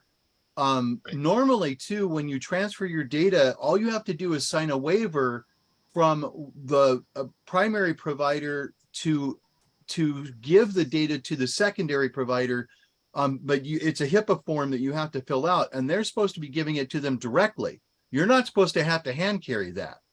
That was kind of weird. Somebody needs to tell Scripps that. Yeah, that's not right. I've transferred my data several times, and every time it's just a simple case of at my primary doctor's office or the pharmacy signing a form that says, yes, you can share this data with this other doctor or provider. So hand carrying it, that's weird. And not the most secure in certain ways either. So that's kind of surprising. In terms of being able to view your information, there are actually free softwares out there for reading medical images and some other things that have been on the net for a long time, for some things that you can look at. But it is, again, dependent on the file types and the types of software they were using to store your information in the first place. Some of it is very proprietary, so I get why you individually might not be able to read it at all. But there are some things you'd be surprised what you can actually look at of your own records when it comes to MRI and CAT scan images and ultrasound images, DICOM viewer software that's out there. Hey, just a quick weather update if anybody's interested. I live up by the University of Washington, and it just started snowing. Oh, I have to go to work today. It was supposed to snow tomorrow. Amanda may be willing to have me send you the link to her MRI data, which we've published on my website with the DICOM viewer, which has a really just wonderful web viewer for being able to scroll through the stacks of MRI data and adjust contrast and brightness. Oh, Oh, that's cool. yeah. So, guys, throw a couple new questions up there on the screen. Yeah, and what experiences that you've had meeting virtually with doctors? Have you? My wife has had the biggest issue that she has had is just actually making the connection, because it's like, well, the doctor is, she needs to talk to somebody, and she needs to do it soon, and say, well, we can set up a Zoom call in 4 weeks, and it's like, but she'd like to, like, next week or something. She would really like to be able to make that connection. So. That's, our experience oftentimes is not so much that it's a problem talking with a doctor over a Zoom call or a phone call. It's just actually getting a hold of somebody. Yeah. And since I moved to Idaho, I'm having to switch to a different insurance. I used to do Polyclinic. And if you're familiar with Polyclinic in downtown Seattle, you may have read about them in the news here over the last month or so, that people for a while, people couldn't even reach them by any means. It was like they just sort of went dark. And then I just found out, I just got notified that they're no longer, they won't take my insurance anymore. So I have to switch to somebody else. I've had this doctor for decades now, and I'm going to go find a new doctor. And, it's just like, what are you going to do? Right. I mean, it's just the nature of things, change is constant. So, oh, Steve, I was going to mention that with both what you're talking about and your wife's situation, more companies have instituted 24/7 nurse lines that you can call through your insurance company that will help give you immediate advice on things that might be worrying you that don't require necessarily an immediate doctor's input. And so those are really handy. I ran into that when I had some medical issues, and they actually, my insurance company, when it got reported what treatment I needed to have, they actually contacted me with a nurse line, and the nurse asked me, do you have any questions? Can I help you with any of your questions about insurance, about treatment? And if I can't answer it, I'll get someone who can answer it. That was really helpful at the time, because what I was going through was very disconcerting. So it was just nice to know there was somebody out there I could ask questions of at any time. So there are more of those services being provided now than they ever used to have, which is kind of cool. And that was through my, like I said, that wasn't actually my healthcare provider. That was the insurance company doing that, which was pretty cool. I thought. Yeah. And I do have that option too. And I have occasionally used that. Sometimes the other thing, sometimes these urgent care clinics that are around, but discovered though that those can be a kind of a hit and miss, because depending upon the nature, they may say, oh, you need to go to an ER, we're not going to touch that. So it's and of course, getting in to see a doctor can be a problem sometimes, unless it's like you go into an ER, and unless you're literally bleeding to death there, they will, you could be sitting in there all day waiting for somebody to take a look at you, so yeah. It's the urgent care is kind of a mixed bag, but sometimes it can save you a lot of money if it doesn't have to be an emergency room trip, because that's several $1,000s right off the bat, or can be. And I've had friends who have had, a mixed bag of care with the urgent care centers, but some of them, instead of spending $2,000, ended up spending $200 at urgent care, and we're okay. And so I hope they improve in quality so it's more uniform. But I can totally understand if you're on a fixed income and you may need emergent care, but it doesn't have to rise to the level of an emergency room. That could save you a lot of funds, especially if it doesn't require if it avoids an ambulance trip as well. Right. Yeah. So here's an interesting little gadget. Now I have no idea.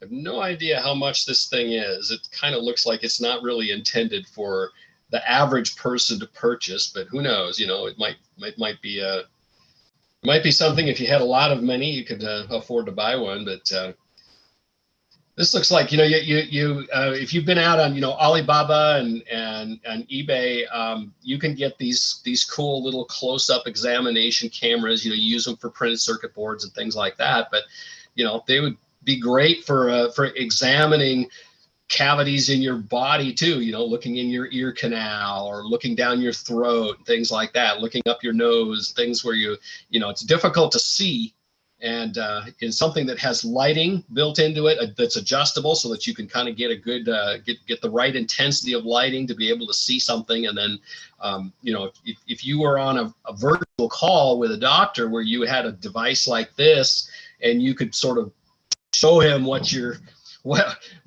doing. I don't know how, you know, I have no idea how well that actually works in a practical sense, because usually the doctor has specific things that they're looking at, you know, and when I go in for a physical and, you know, he looks in my ears, he looks up my nose, he looks down my throat, and you know, he's looking for specific things. So, you know, I mean, you know, look, you can see this device here. You've got it's basically just got a USB connection, you know, so it plugs into a USB connection on a computer, and away you go, you know. And then here's some of the general specs on the thing: plug and play, capture, view, store digital images, live recordings, and then this otoscopic examination.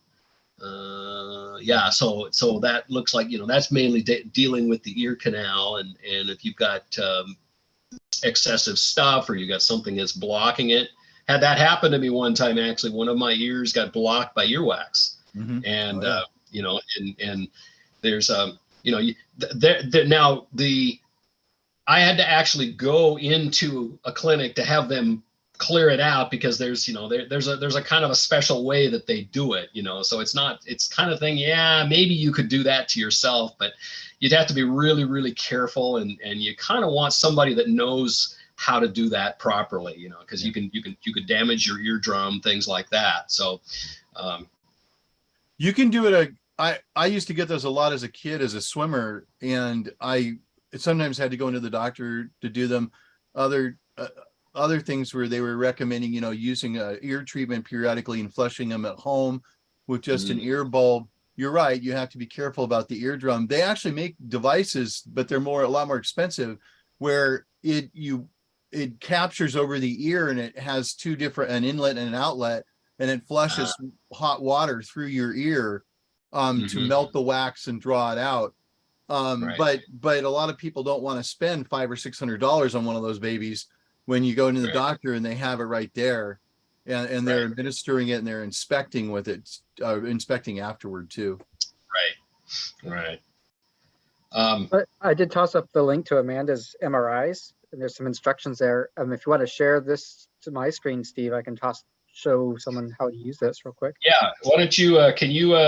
Let's see. You want to? Okay. Let me. I'll go ahead and stop sharing here. Go ahead, Richard. Okay, let me see if I can find how to share here. Share screen. Pet the kitty for me. This is a very old kitty.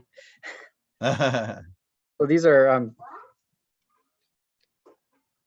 so if you go ahead and like left click and drag through these, and like left and right, adjust your contrast. Up and down is the brightness, and then scroll wheel scrolls through this image stack. I did somewhat anonymize them. They do have, I did wipe out her name and her doctor's name from all of these. Good move. Yeah. But yeah. I actually is everything okay? No. Sorry to hear that. That's short answer is no. If I find, I think it's this stack here. Get some nice creepy Halloween pictures. Yeah.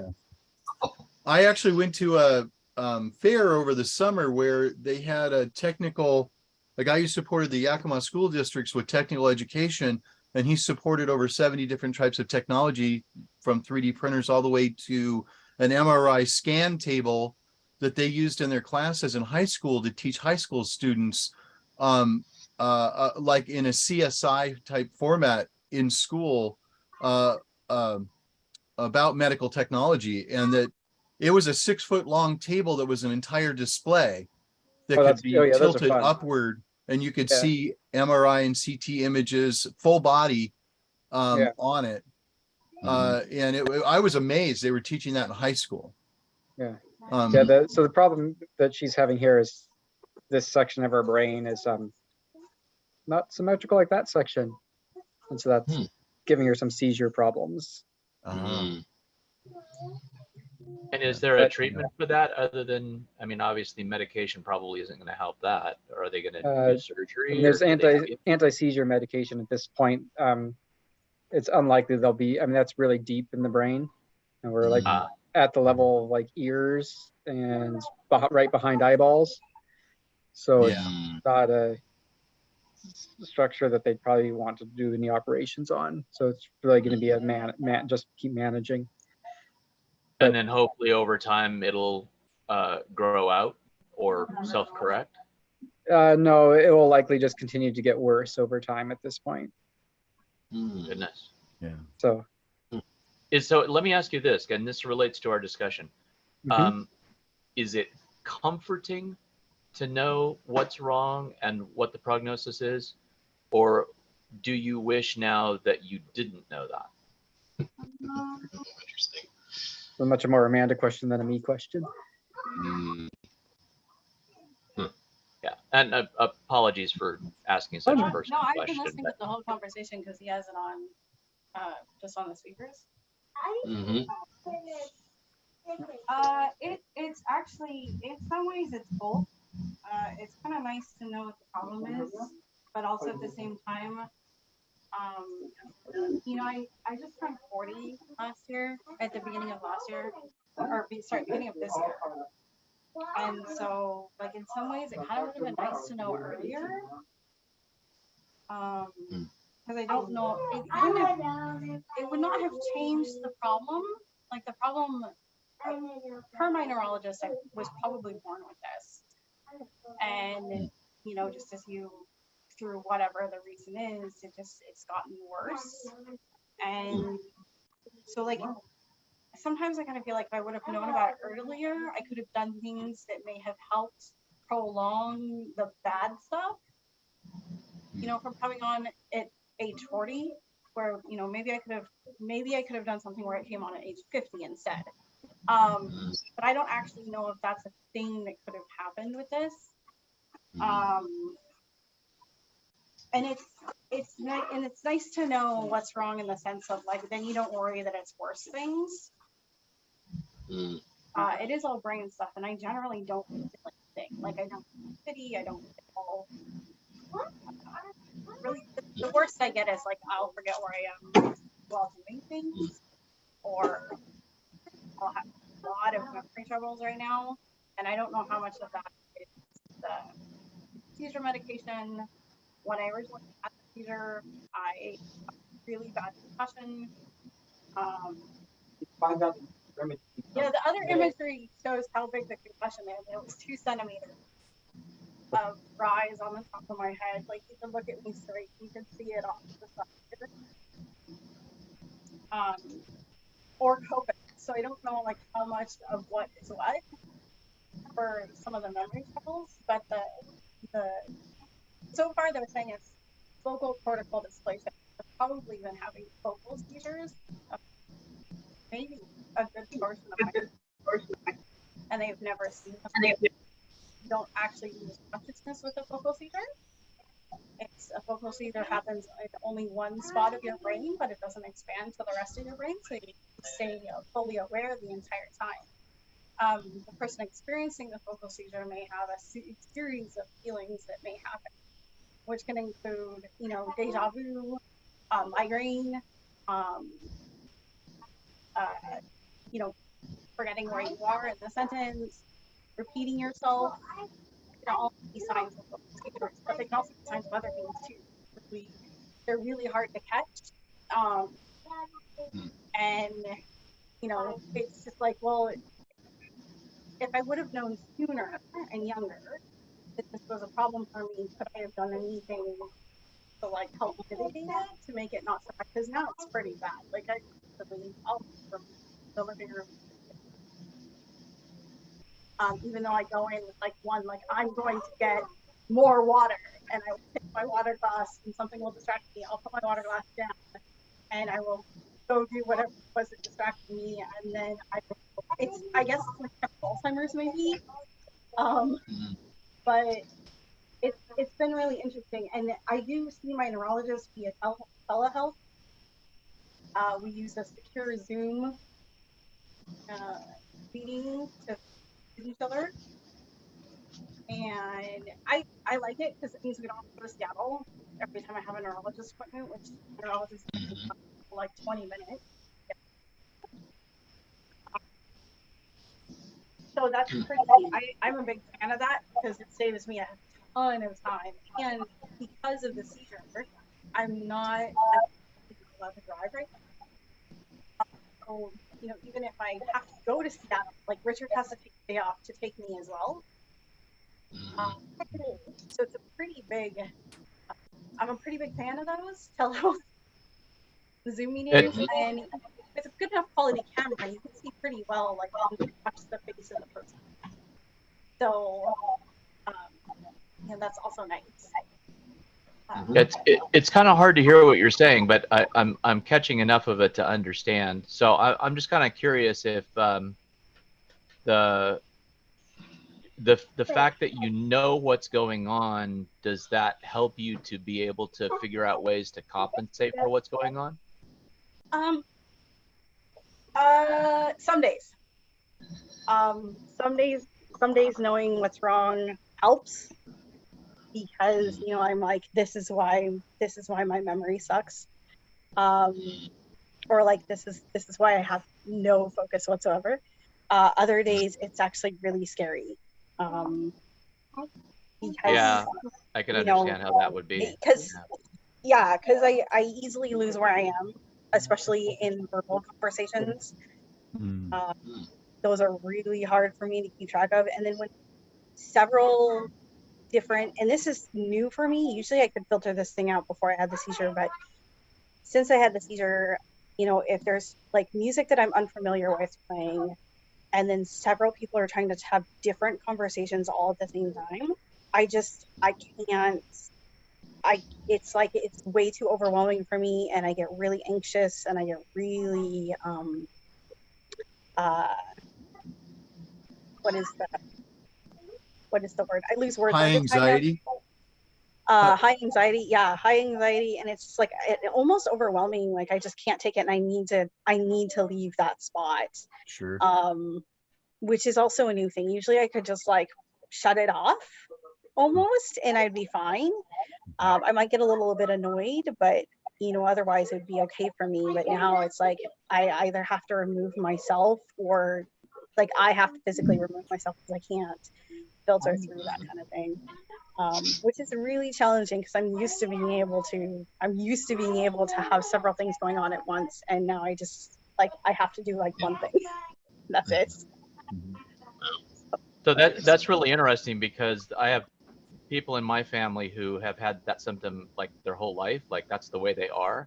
But it's really different to have started off without having that issue, and then it's really you have that issue.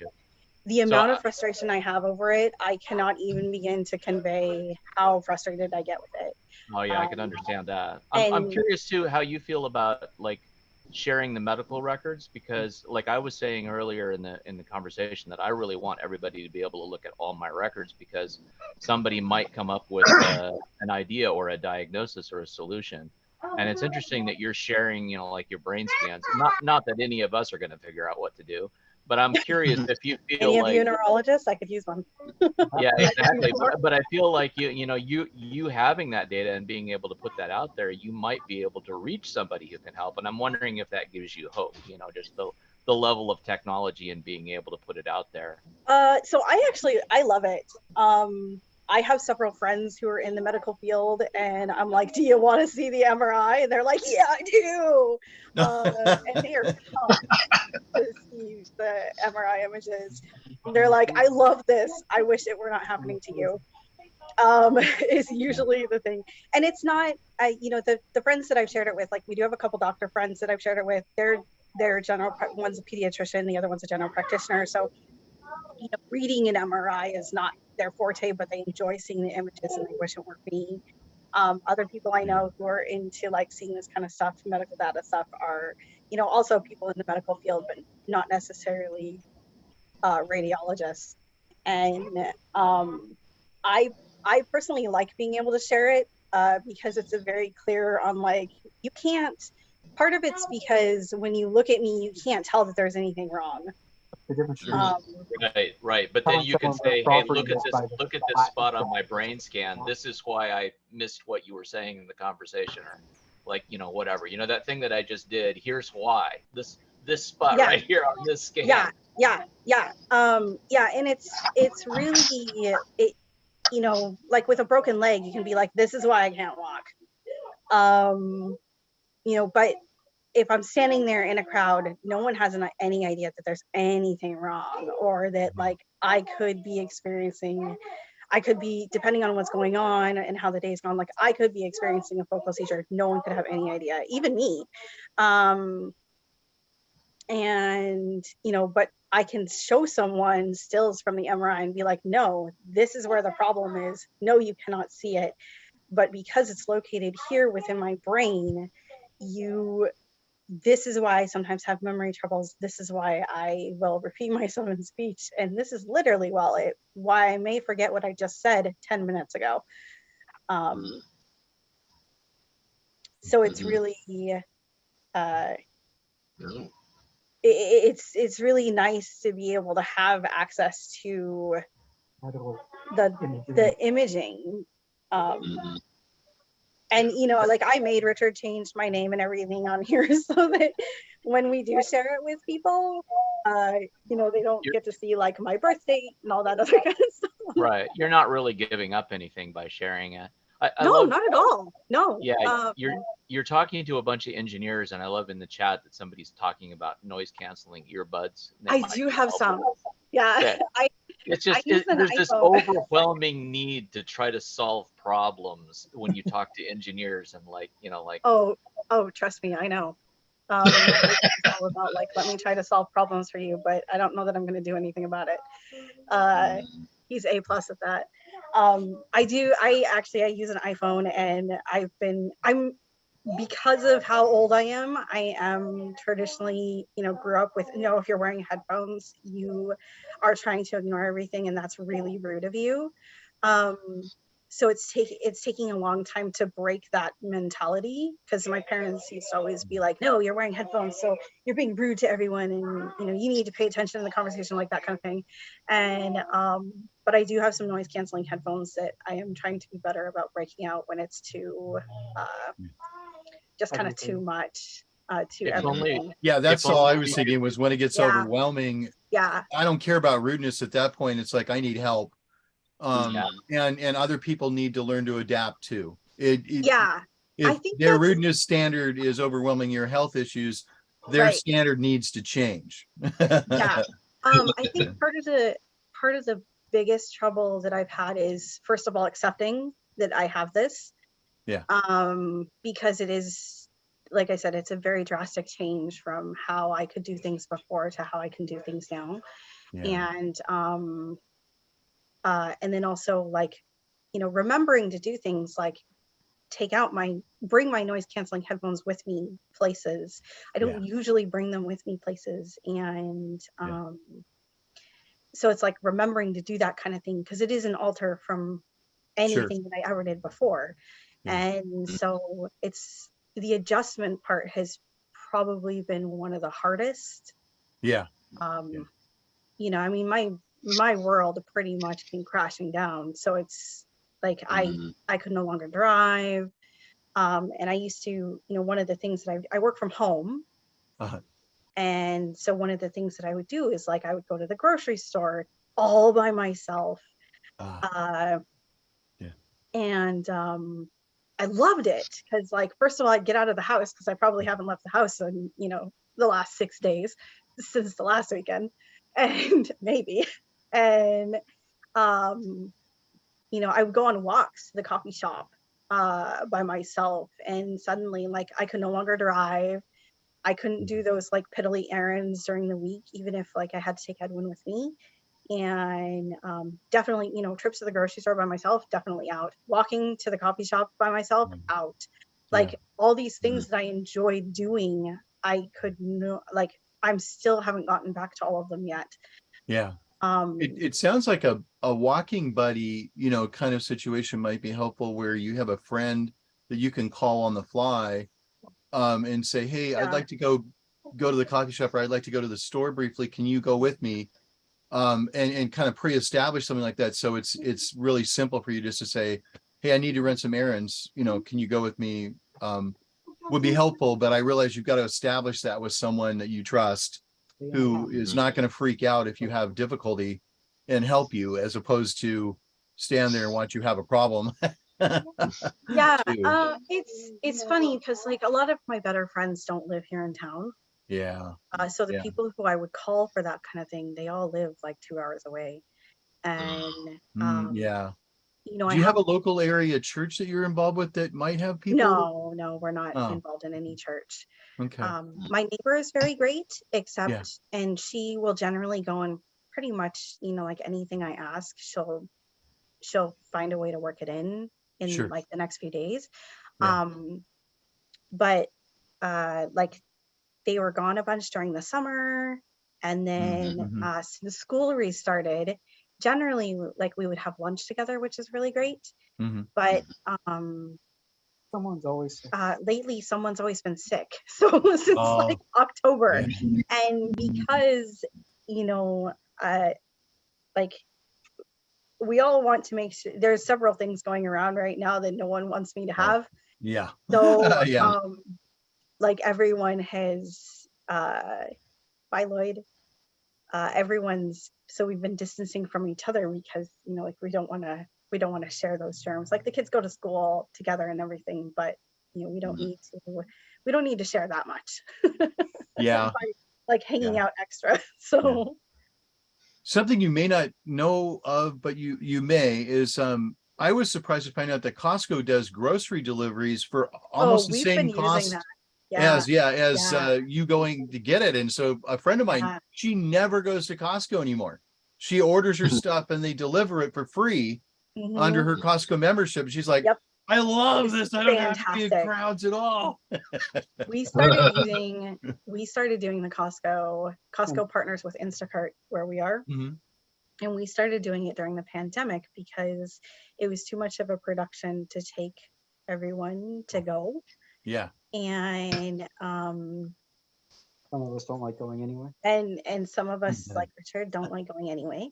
And so we started doing that. The only time we would actually go to Costco is when we needed things that like weren't available on the Instacart. So for anyone who's used it for an extended period of time, you'll notice that just like in the store, things rotate. And you know, there was, and actually the day that I had the seizure, that's what we were doing, is the little boys and I had gone to Costco, and we had pit stop where I actually had the seizure was at a little sort of like farm store grocery store that's not too far from Costco. And but the reason that we had actually gone to Costco instead of doing Instacart is because we needed toilet paper and paper towels, and both of them were not available in the Instacart. Wow, that's amazing to me. I didn't know that. It is like usually you can get one of them, not both, but one of them. But for whatever reason, we needed to have both of them, and they hadn't been available on the Instacart. So like, well, okay, you know, the little boys and I will go to Costco, and then we'll just pick up both of those things and it'll all be good to go, right? Yeah. And that's actually the last time that I was in Costco. And I think I've been to Costco maybe once before, once or twice after. But usually that's the only reason that we may go is because we have something, you know, that you, for whatever reason, isn't available on the Instacart. It's been interesting. It's been a long, I will say it's been a really long 7-8 months. Yeah. So. Okay. Thank you for sharing, Amanda. I really appreciate your candid experience. That's Anytime, Steve. Yeah. I've got all sorts of opinions on the matter. Yeah, I can I imagine. didn't before, but I do now. Yeah.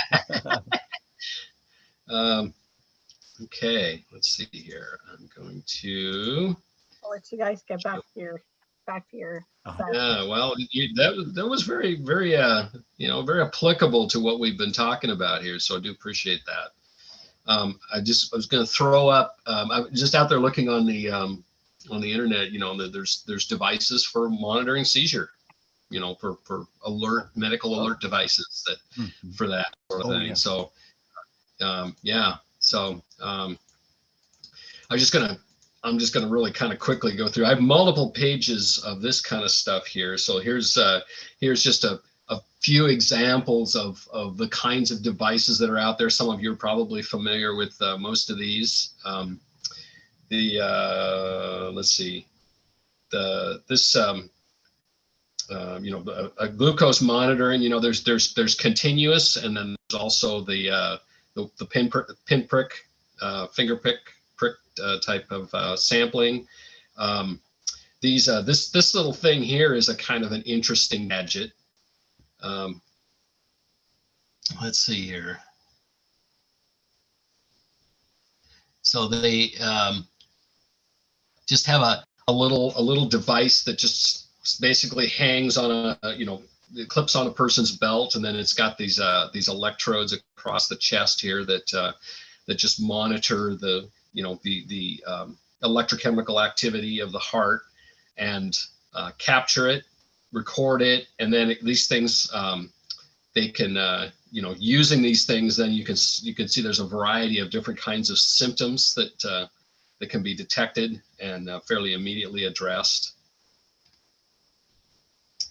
And then looks like this is, in this case, the device is very portable, so it's a lot of times it's used by paramedics to provide immediate connection between the patient and a doctor, a remotely located doctor. Then, so they've got their monitoring devices that they have with them, and they're probably linked to a hospital someplace for a doctor to be able to look at what they're seeing.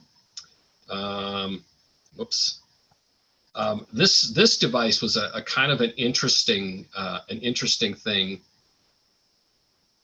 So I don't know. Has anybody ever heard of this? You actually breathe into it, and it identifies what type of what your metabolism is doing, what your body is actually processing. And the idea behind this thing is, it can help with, like it says here, to weight loss, fat burn, and then personal energy.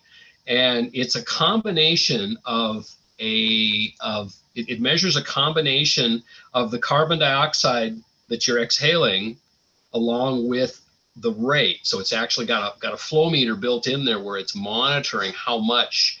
So as you breathe in and breathe out, this device is measuring what your body is essentially exhaling, which it provides an indication of what your body, where the energy is coming from that your body is using. And it's kind of a curious device. We mentioned the blood pressure and pulse. Of course, you know, blood pressure cuffs. I have a friend of mine is a nurse.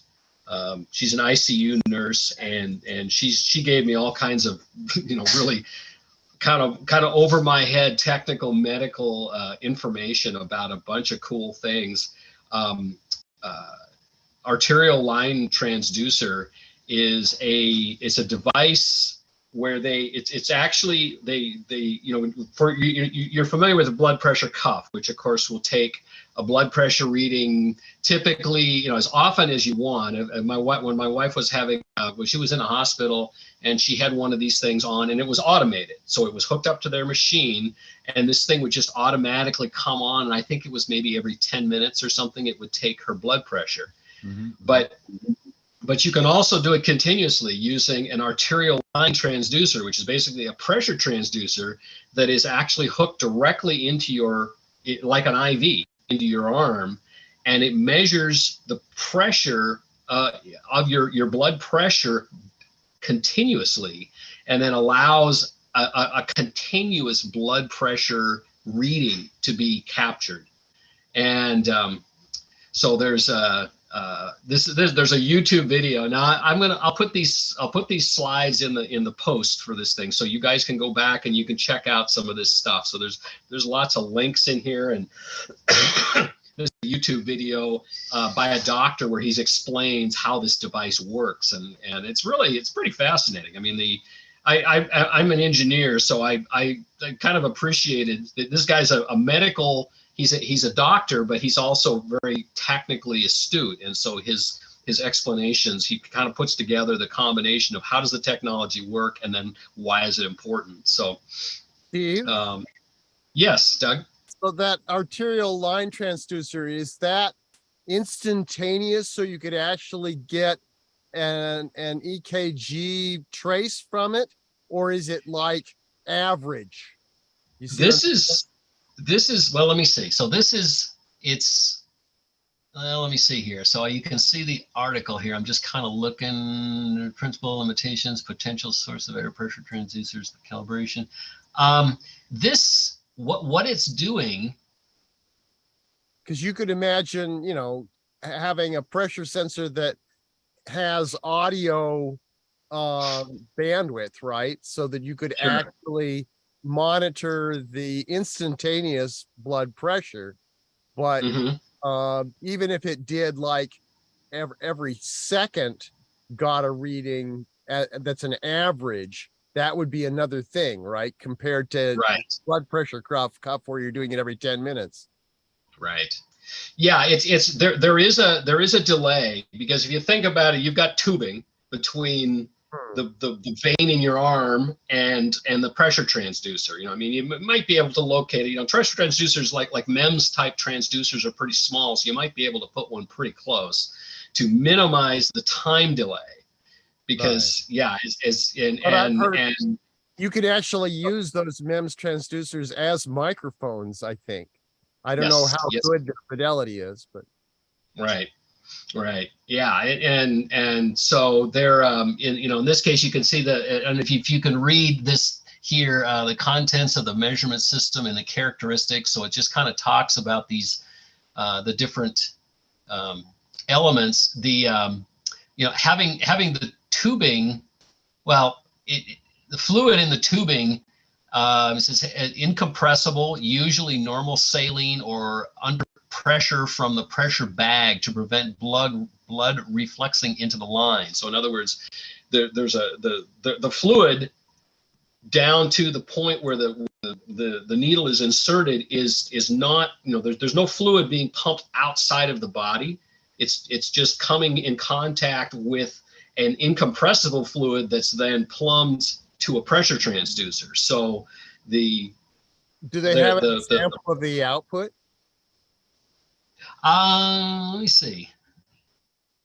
That would be much easier to figure it out. Yeah. So this is what the setup itself actually looks like. So you can see that they're in this case if they're using a MEMS transducer, they're not even attempting to get it very close. I would say it must be like an average. Yeah, I think you're probably right. I'm gonna guess so, but the fact is that it's when you do the blood pressure cuffs, because they compress your arm and they actually stop the blood flow momentarily and then start it up again. Well, you don't want to do that too frequently, and that can cause problems. It can cause clotting problems and other things. So it's not something that you necessarily want to be working every, let's say, 2 minutes or something like that, unless you're in a very critical situation. But you probably don't want to keep that up for too long at too frequent of an interval, just because it's a kind of an intense thing that it's doing to your body to make that measurement. Right. And so this is an alternative option that gets, sort of allows a more continuous, a less, how would you say, it's a real time. It's gentler on the body, I guess. Yeah, that was the word.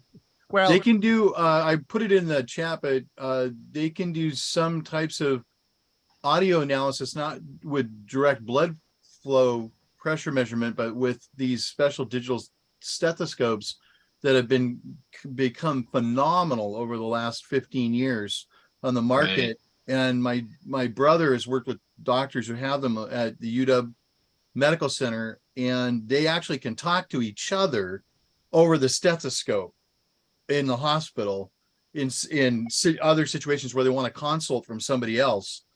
It's really quite amazing. So they're digital pagers as well as audio analysis devices for heart arrhythmias and chest and chest problems, breathing problems.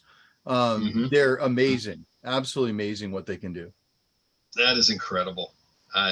Yeah, it's there's the applications of the technology. I mean, it always amazes me. I mean, and what people have come up with is just incredible. We mentioned, we talked about earlier let's see, body temperature. When I was doing my research on some of this stuff, I discovered something that turns out is true with the non-contact digital IR type, thermometers that they shoot your forehead or I think your what is it, behind your ear or something. They'll do your forehead, your temple, and by your ear. Because those are fairly accurate locations to read from.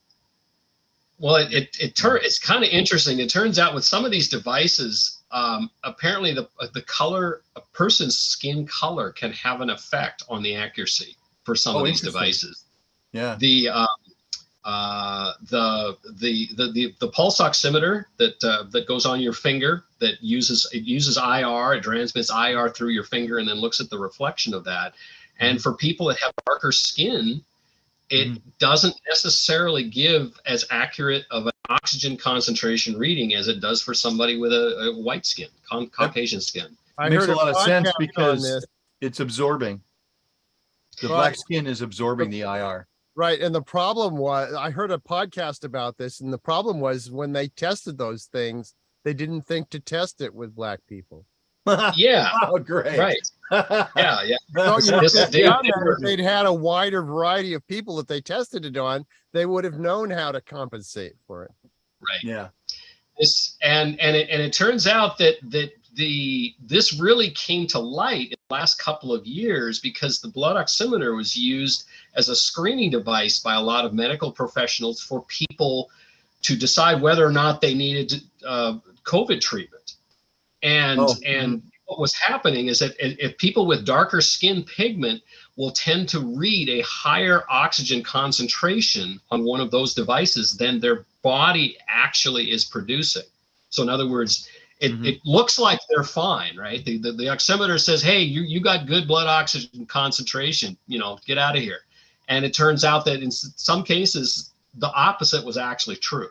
Wow. And because of how many people were being tested, and all of the across all races, this issue started to come to light. And it's interesting, if you go and you look at papers that have been written, people have been writing papers only for the last couple of years on the topic, because prior to that, nobody even realized this was a problem.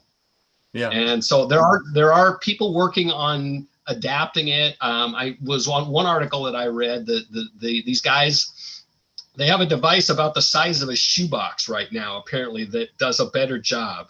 Now, and I don't know if I have one of these guys. It's about the size of it's a little bit, it's smaller than my fist when it's installed on my finger, and compared to a shoebox. But it's like, okay, once they figure it out, get it, then they can miniaturize it down to a proper size. And, and I don't know whether or not it's going to require a setting perhaps for the skin tone, or some kind of a calibration or something. I don't know exactly how they compensate for it, but it was just a kind of an interesting thing that came out. And my nurse friend mentioned that to me, and then she provided me some articles, and then I started digging into it, and it's like, wow, this is significant. So yeah, when I discovered that I had blood clots in my lungs, my oxygenation in the office was fine, but the moment I started walking or exerting myself, then I couldn't breathe. I didn't have enough oxygen. It plummeted when I started to exert myself. And so that's one of those catch-22s of that monitor won't work properly if your problem is advanced by exertion, unless you're wearing it all the time. And I didn't have one at the time it was happening. I got it later to self-monitor later. But in the doctor's office, they put one on me right away when I was describing the symptoms I was having. And we thought it was just, byproducts of a bad flu, because I was getting over a flu at the time. And, but the doctor said, well, let me do one blood test to make sure that this isn't something else. And just to be sure. And I left the doctor's office, and within 30 minutes, he called me back and said, you need to report to the hospital now. You cannot go to work. You need an MRI immediately, or a CAT scan actually. And yeah, they admitted me directly to the hospital with clots in my lungs. And 30% of the people who have the problem I had die before they're diagnosed. Wow. So, and I didn't even know, I had no pre-existing known condition for generating those clots, but they found a DVT on me later. And I had to be on blood thinners for 2 years to treat that, but to kind of make sure it went away. Although they didn't do a post scan to prove it, which kind of cracks me up. But yeah, so those pulse oximeters are useful, but they do have, they like anything have to be used with wisdom of what can your symptoms be too. They're just one measurement point. Right.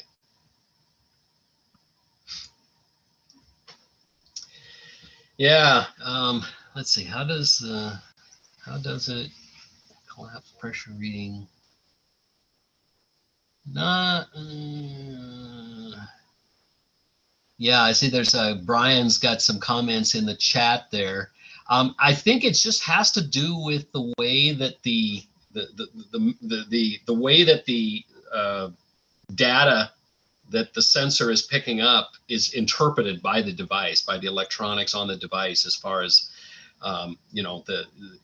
it shouldn't, you're right, the IR should go through your skin regardless of pigment, but for whatever reason, and I mean, if you read these medical studies on the devices, they do kind of explain the details about how the device actually works and why skin pigmentation seems to make a difference. Doing optics, I did optics engineering, and infrared was a significant part of my world in terms of I was doing stuff for night vision, and infrared is bad. It's a problem. And I can tell you that, yeah, the darker skin is likely absorbing some of that IR, so it's giving you a false reading coming back. That's what I would presume to be the problem in that situation, based on your description. And so it's fooling the sensor, or it's causing a skew. Mm-hmm. Right. So anyway, there's some articles. You're welcome to read some of this stuff and check it out. Let's see, a couple other things here. I've got one of these digital weight scales that connects via Bluetooth to my phone, and when I do that, the phone, the app on the phone will go through and it will give me my BMI. It will give me like my water, how much moisture in my body, and it gives me about 8 different things that it computes using the body weight, and then I've told it some things about me, my height and my weight, and it knows my weight because it just measured it. And there's a handful of things you give to the app, and then it interprets the data, and then it produces this sort of a physiological list of things, and it's kind of interesting. It's a cute little thing. And then of course it logs that data in the cloud. If you were to collect this data regularly over time, you could share this with a medical professional if you're trying to do some kind of weight loss or whatever sorts of things. A lot of those are using medical or metal sensors on the scale, and so they recommend that you take a shower, and right after the shower you step out onto the scale so that the moisture on your skin is enhanced by already being wetted in the shower, to make sure you don't have dry skin, because it throws off the readings. That's right. That was the other piece. Yeah, my scale has 4 little metal pads. Yeah, 2 for the left foot, 2 for the right foot. Yeah, that's right. So that was the other part then. So it makes some kind of a measurement there. And of course you want to be in bare feet. I mean, it'll work. It'll measure your weight if you're just standing on it, but you measure it with your bare feet. And then of course, ideally, your skin is moisturized when you do that. Then you'll get the best, the best readings. Yeah, because the BMI measurement is done with an electrical calculation, and if you can't get that if you have shoes on, I have one of those scales. So it's measuring skin conductivity, or what is it measuring? Yeah, it's measuring conductivity to figure out. It does a calculation to figure out your body fat content as well as your BMI, partially based on your skin conductivity. Yeah. Right.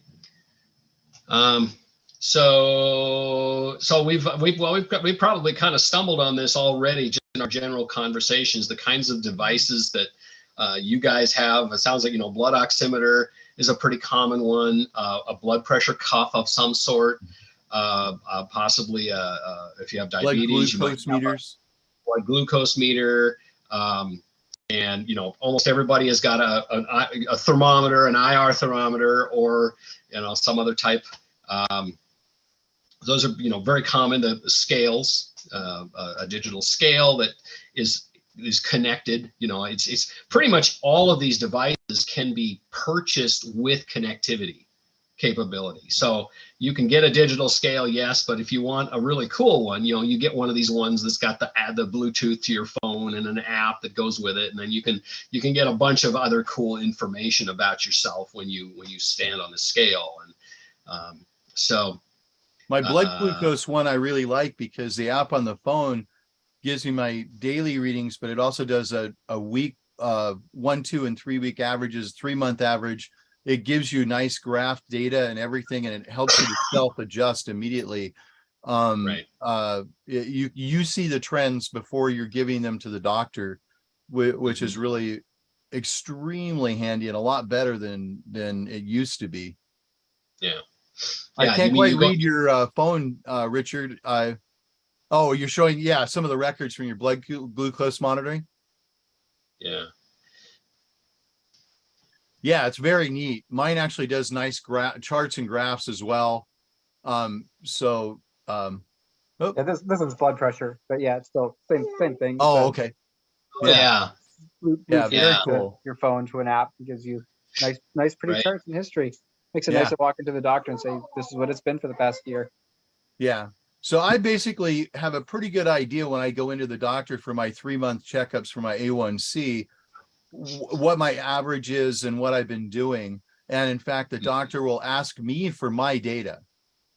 They'll also do blood tests themselves and do their own labs, but that both of those things occur. Mm-hmm. Mm-hmm.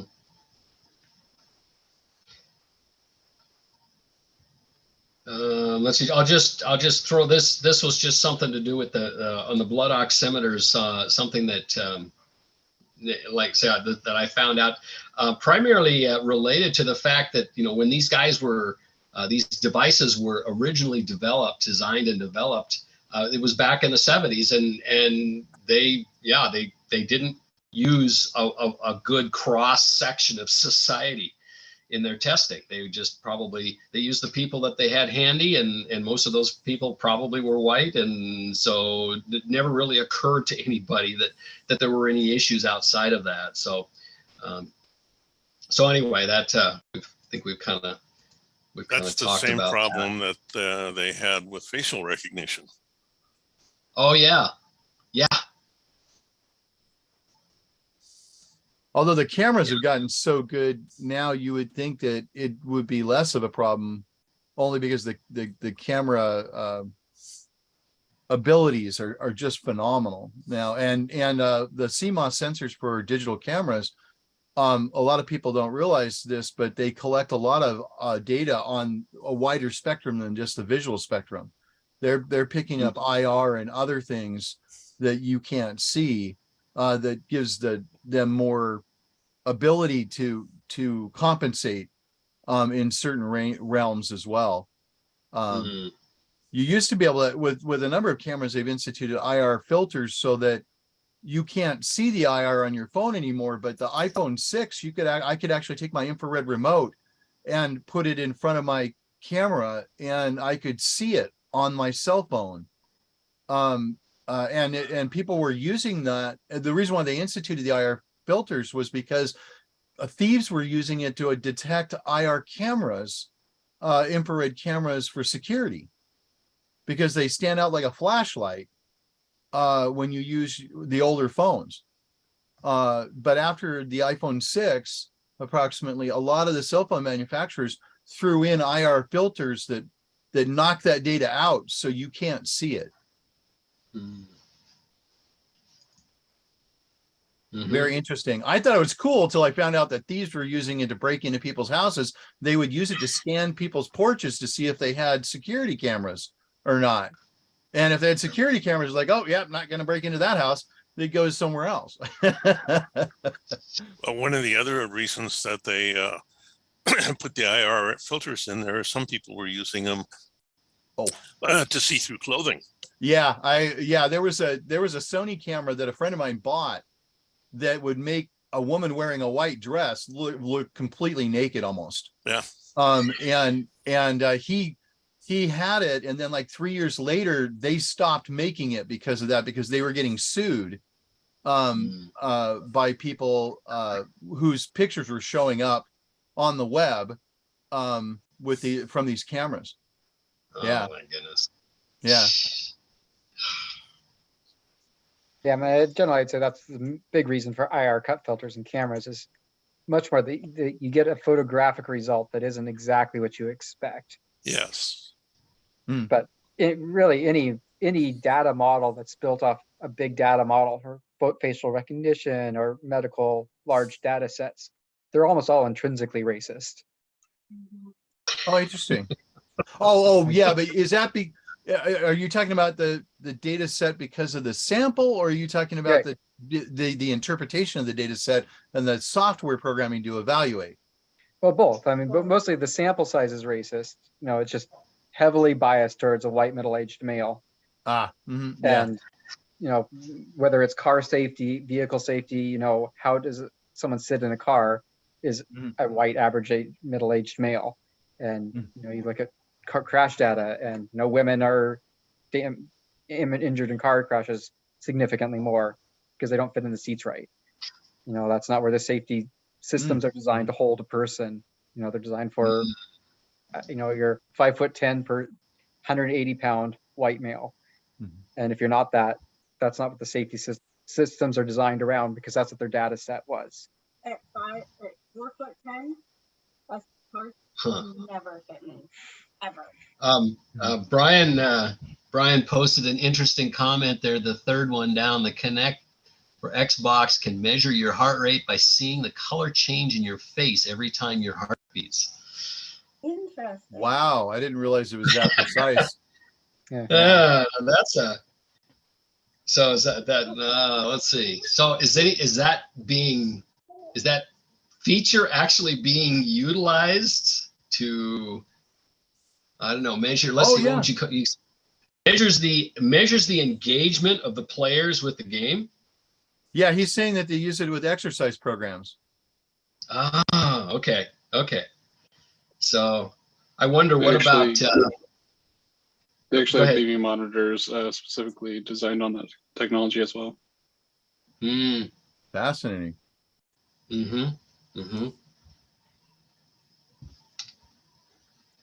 Wow.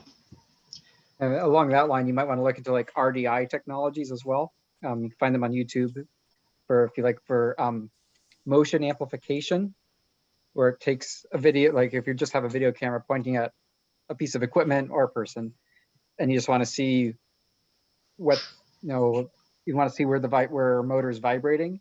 It just finds like the little things you can't see by eye. You know, it's like one pixel jiggling back and forth, and it just goes, well, that we're going to make every motion look 10 times bigger than it is. So yeah, you know, Fluke has a new monitor or a new device that does that as well. Yeah, that is extremely precise. It's astounding. It finds both sound source problems and electrical short source problems that make noise, but you can't localize them with your human ear. And it's amazing. I see if I can find the link on what the product is called. I always forget what it's called.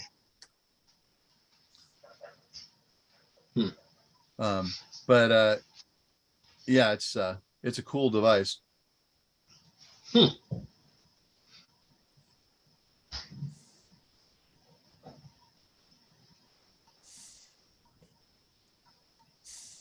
Wow. Yeah. So let me see here.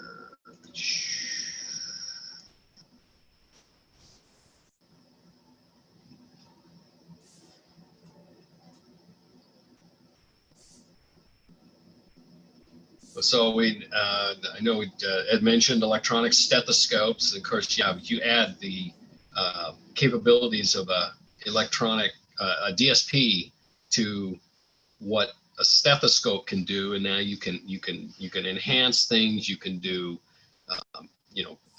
analyze frequencies, do spectrum analysis, and all kinds of other things far beyond just basically training the ear. The stethoscopes in the old days, it was like, okay, doctors learned what things sounded like, so they could tell by just listening whether if they're listening to your lungs, what your if you've got some kind of congestion or something going on with your lungs, they could tell just by listening, or with heart or other sounds in your body, but nowadays it's probably possible to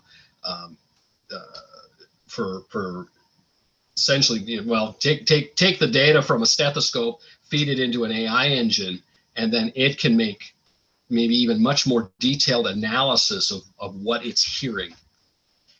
Yeah, the ultrasound used to be audio based, not visual.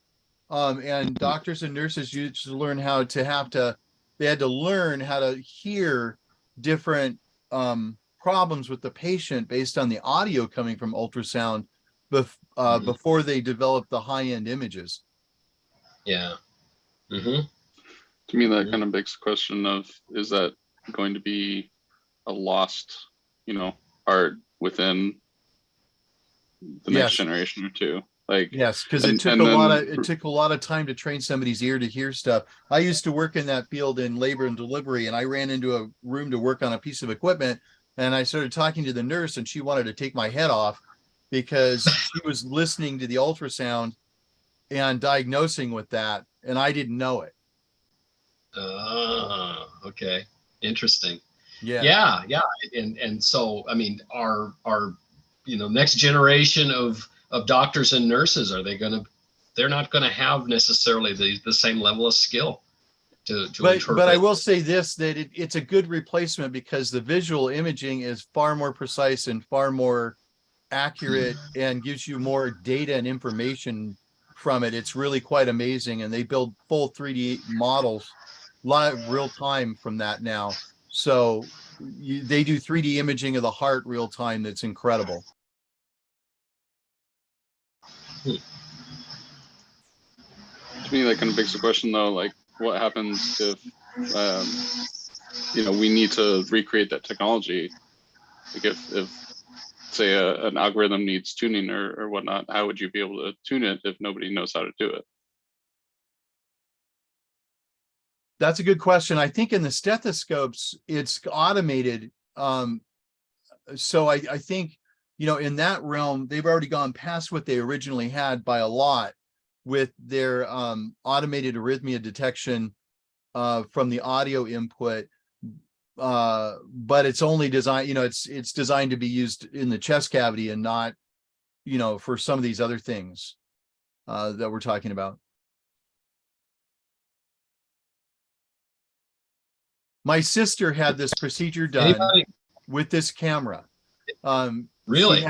She has Crohn's and she gets blockages in her intestines, and there are times where they had to scan, but an endoscope can only go so far, very little actually of the distance that you need to check the whole smaller intestine and larger intestine. And so she had one of these done several years ago when it was very, very new, where she had to swallow the camera and it traveled through her body for 24 hours. And she wore a data collection belt that was a computer collecting Wi-Fi data from the camera, because the battery in the camera only lasts 24 hours. And unfortunately, the camera got stuck halfway through, so they couldn't see the whole problem. But that was an indicator that that's where the problem was, is that it shouldn't have gotten stuck. But it floats down through your intestine. It just travels with all the other material, and they'll take that data and create a 3D fly-through image of it that the doctor will review for diagnosis. It's really quite amazing looking. So it says this is a vitamin size capsule. Is it really that small? It is now. It wasn't when she took it. It was bigger. It's more like a horse. I was thinking, this particular one, those look like LR44s on this picture here. So it was like, well, that would be a pretty darn big capsule. Yeah. Yeah. Wow. But it's pretty neat. It does not, what do I want to say? It's not self-driven. It's falling by gravity, so to speak, and pressure. So you can't, so far, they don't have anything that they can literally fly. The doctor can fly themselves, but they do have a system that will take a camera like this and magnetically they can move it and control it.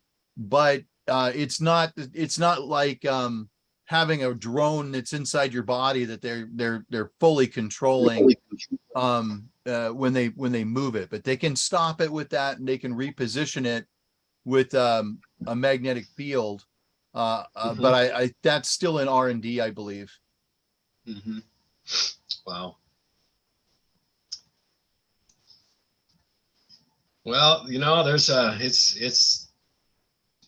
kind of no limits, really. I mean, it's you think about the what's out there.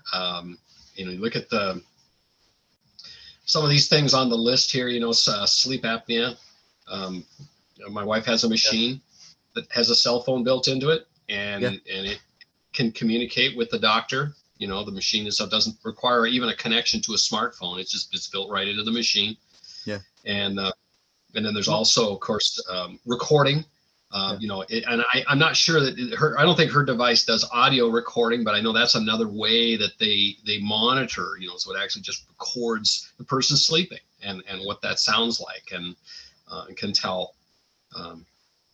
You can get things from that. Of course, there again becomes the skill in interpreting the sound.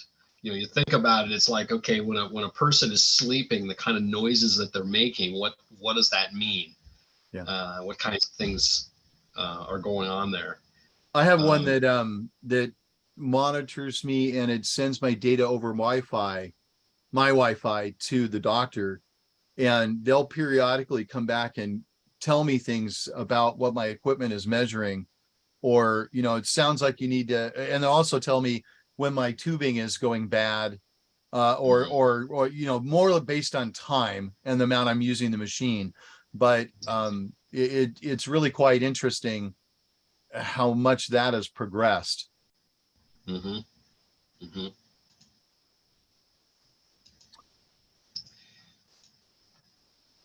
Well, wow, yeah, we're at well, let's see, it's 1:45 here, 12:45 for you guys. I'd say it's probably time to kind of wrap things up here. And anybody have any parting thoughts or comments or questions or answers or anything else that they want to pitch out there before we wrap up the meeting? I just think it's a great subject, and you did a really good job on the outline with a lot of the different devices that you represented. I think it's a cool subject. It's always has my interest because I'm interested in medical devices. Mm-hmm. Thank you. Yeah. Anybody else? I hope you guys enjoyed the discussion. I find this stuff fascinating, and I think anything that's got anything technology related, I think, and you know, it's not specifically robotic, but at the same time, there's definitely overlap with robotics. So anytime you get into sensors and some of that. Yeah, I think, the one technology I didn't see if you mentioned it or not, but you had something similar, I think, was the, you know, like the EKG monitoring, but now they're using cranial sensors and AI to be able to detect your thoughts and whether or not you're lying or not. That's another piece that's out there. There's also a technology they've got where it's far more wireless, where they have a room that actually can monitor you without hooking you up to a single piece of equipment, that uses I was trying to remember the application, but it was monitoring respiration and a number of other things, but it was a particularly new wireless technology that was giving them a stunning amount of information. So when you went in to do like a sleep study, they used to put this cap on you and do all this other stuff to monitor you while you're sleeping. None of that in this system, not one bit of wiring to it. And they were getting incredible data. So that's also coming, where it's built into the room itself. And as long as you're sleeping on the bed, they can collect all kinds of data on you. Yeah. That's incredible. Yeah. So it's EKG. I actually work for Barty Diagnostics over in Bellevue, and it's cardiac monitoring. So, you know, able to detect AFib pauses, BFib, and currently the current iteration of the product is essentially just like either a 14-day or 7-day wear time, and then all that information is downloaded at the end of the study. But moving towards a more wireless version of that, and so that's been interesting to work with as well. Is that's an EKG module, or I'm not quite picturing? So it sticks onto the chest of the patient. Very, very small, Bluetooth monitoring device with like a button cell battery. Yeah, so yeah, basically, yeah, cardiac monitoring, wearable cardiac monitoring. Does it have leads, or does it just have contacts on the actual case, or how does that work? So there's a section that, you know, has like the adhesive that sticks onto the skin, and underneath there has all of the sensors and everything. So yeah, no wires, no nothing. It's all self-contained. It just sticks right on, and Oh, like it's a wireless patch. Yeah, it's a patch type thing. Yeah. Yeah, I had some references to patches and tattoos. So there's that, you know, it literally it sticks to your person's body, and then it, you know, might be completely self-contained even with a power source. So, you know, and then it's just, it wirelessly connects, you know, the device like what I have on the screen here. You know, I mean, that's a very simple, I think this is about $80 on Amazon for one of these things. And, you know, you put your fingers on it, and it measures, detects your heart rate based on the differences, you know, if it's the conductivity of your skin or whatever it is between your fingers. And so you just have that little small device there that's got the sensor and the processing electronics in it, and then it just Bluetooths to your phone, and then you can, you know, gives you your pulse and your Okay, heart rhythm. Steve, that's not conductivity, that's measuring the voltage. Okay. I wasn't sure exactly how it worked, but yeah. I added a TED video for the technology. This is one video. It's not the original video I saw on TED for the technology where they can monitor you through the walls of the room. Oh, cool. You're not wired to anything, but they're monitoring multiple different things with incredible resolution. And it's, I don't even know. I don't remember. Some of it might be light based, but I don't even remember how they're doing it. Because it's almost like magic. You're like, wow, this is like Star Trek. You know, you jump on the bio bed and it tells you everything, kind of thing. But Right. yeah, we're getting there. It's kind of amazing. Wow. Okay. Well, so, okay. So let's see here. I get back to my.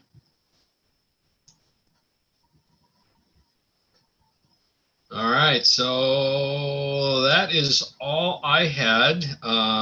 Next month, we will have, I'm not sure what Donna's going to talk about. I'll post that in the, on the website when she tells me what the subject is, but I think I have a placeholder for her there.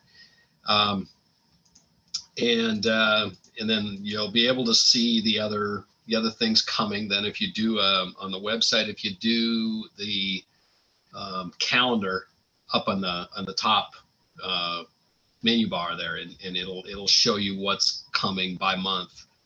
And then of course the next month's will show up here in a few days. I don't know if anybody has noticed, but it disappears for about 2 days or so, right after this meeting, for like 24 or 36 hours or something like that. It shows nothing, and then all of a sudden the new event appears, and that's just something to do with the way the website processes the calendar data. So but anyway, but that's coming. But thank you so much for your participation, and you know, you helped make my job easy because I didn't have to do all the talking, and I certainly don't know all the answers anyway. So, but I learned a lot today. I hope you all have as well. This has been very fascinating and fun. So, with that, I will let's see. Yeah, so if there's any changes regarding in-person meetings and such, I'll just update the website. So you know, check on the website from time to time to see anything new is there. I'll keep trying to get a hold of Eric to see if we can get some answers though. So at this point, until he responds to the email, I really have no idea.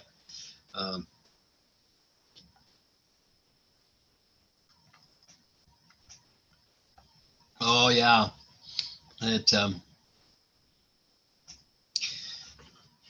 you know, imagine you bringing somebody inside of one of those magic medical rooms, you know, without telling them about it, and then all of a sudden, you know, the room can sense all sorts of things. Might be a boy, that could be a that's pretty That's a creepy plus and a technology. minus, yeah. Yeah, that's creepy. I mean, you start to think about that because it's like, yeah. Okay. Well, I'll have to check out some of these videos and other things here. It looks like we got lots and lots of good stuff in the chat to follow up on. So put that together with the stuff in the presentation, and you can stay busy for the next 6 months. So. All right, well, with that, I will go ahead and we'll stop sharing here so you can see my happy smiling face up here. And my Thank you again. yeah, thank you all for joining me. And we'll let's see here. We'll go ahead and stop recording.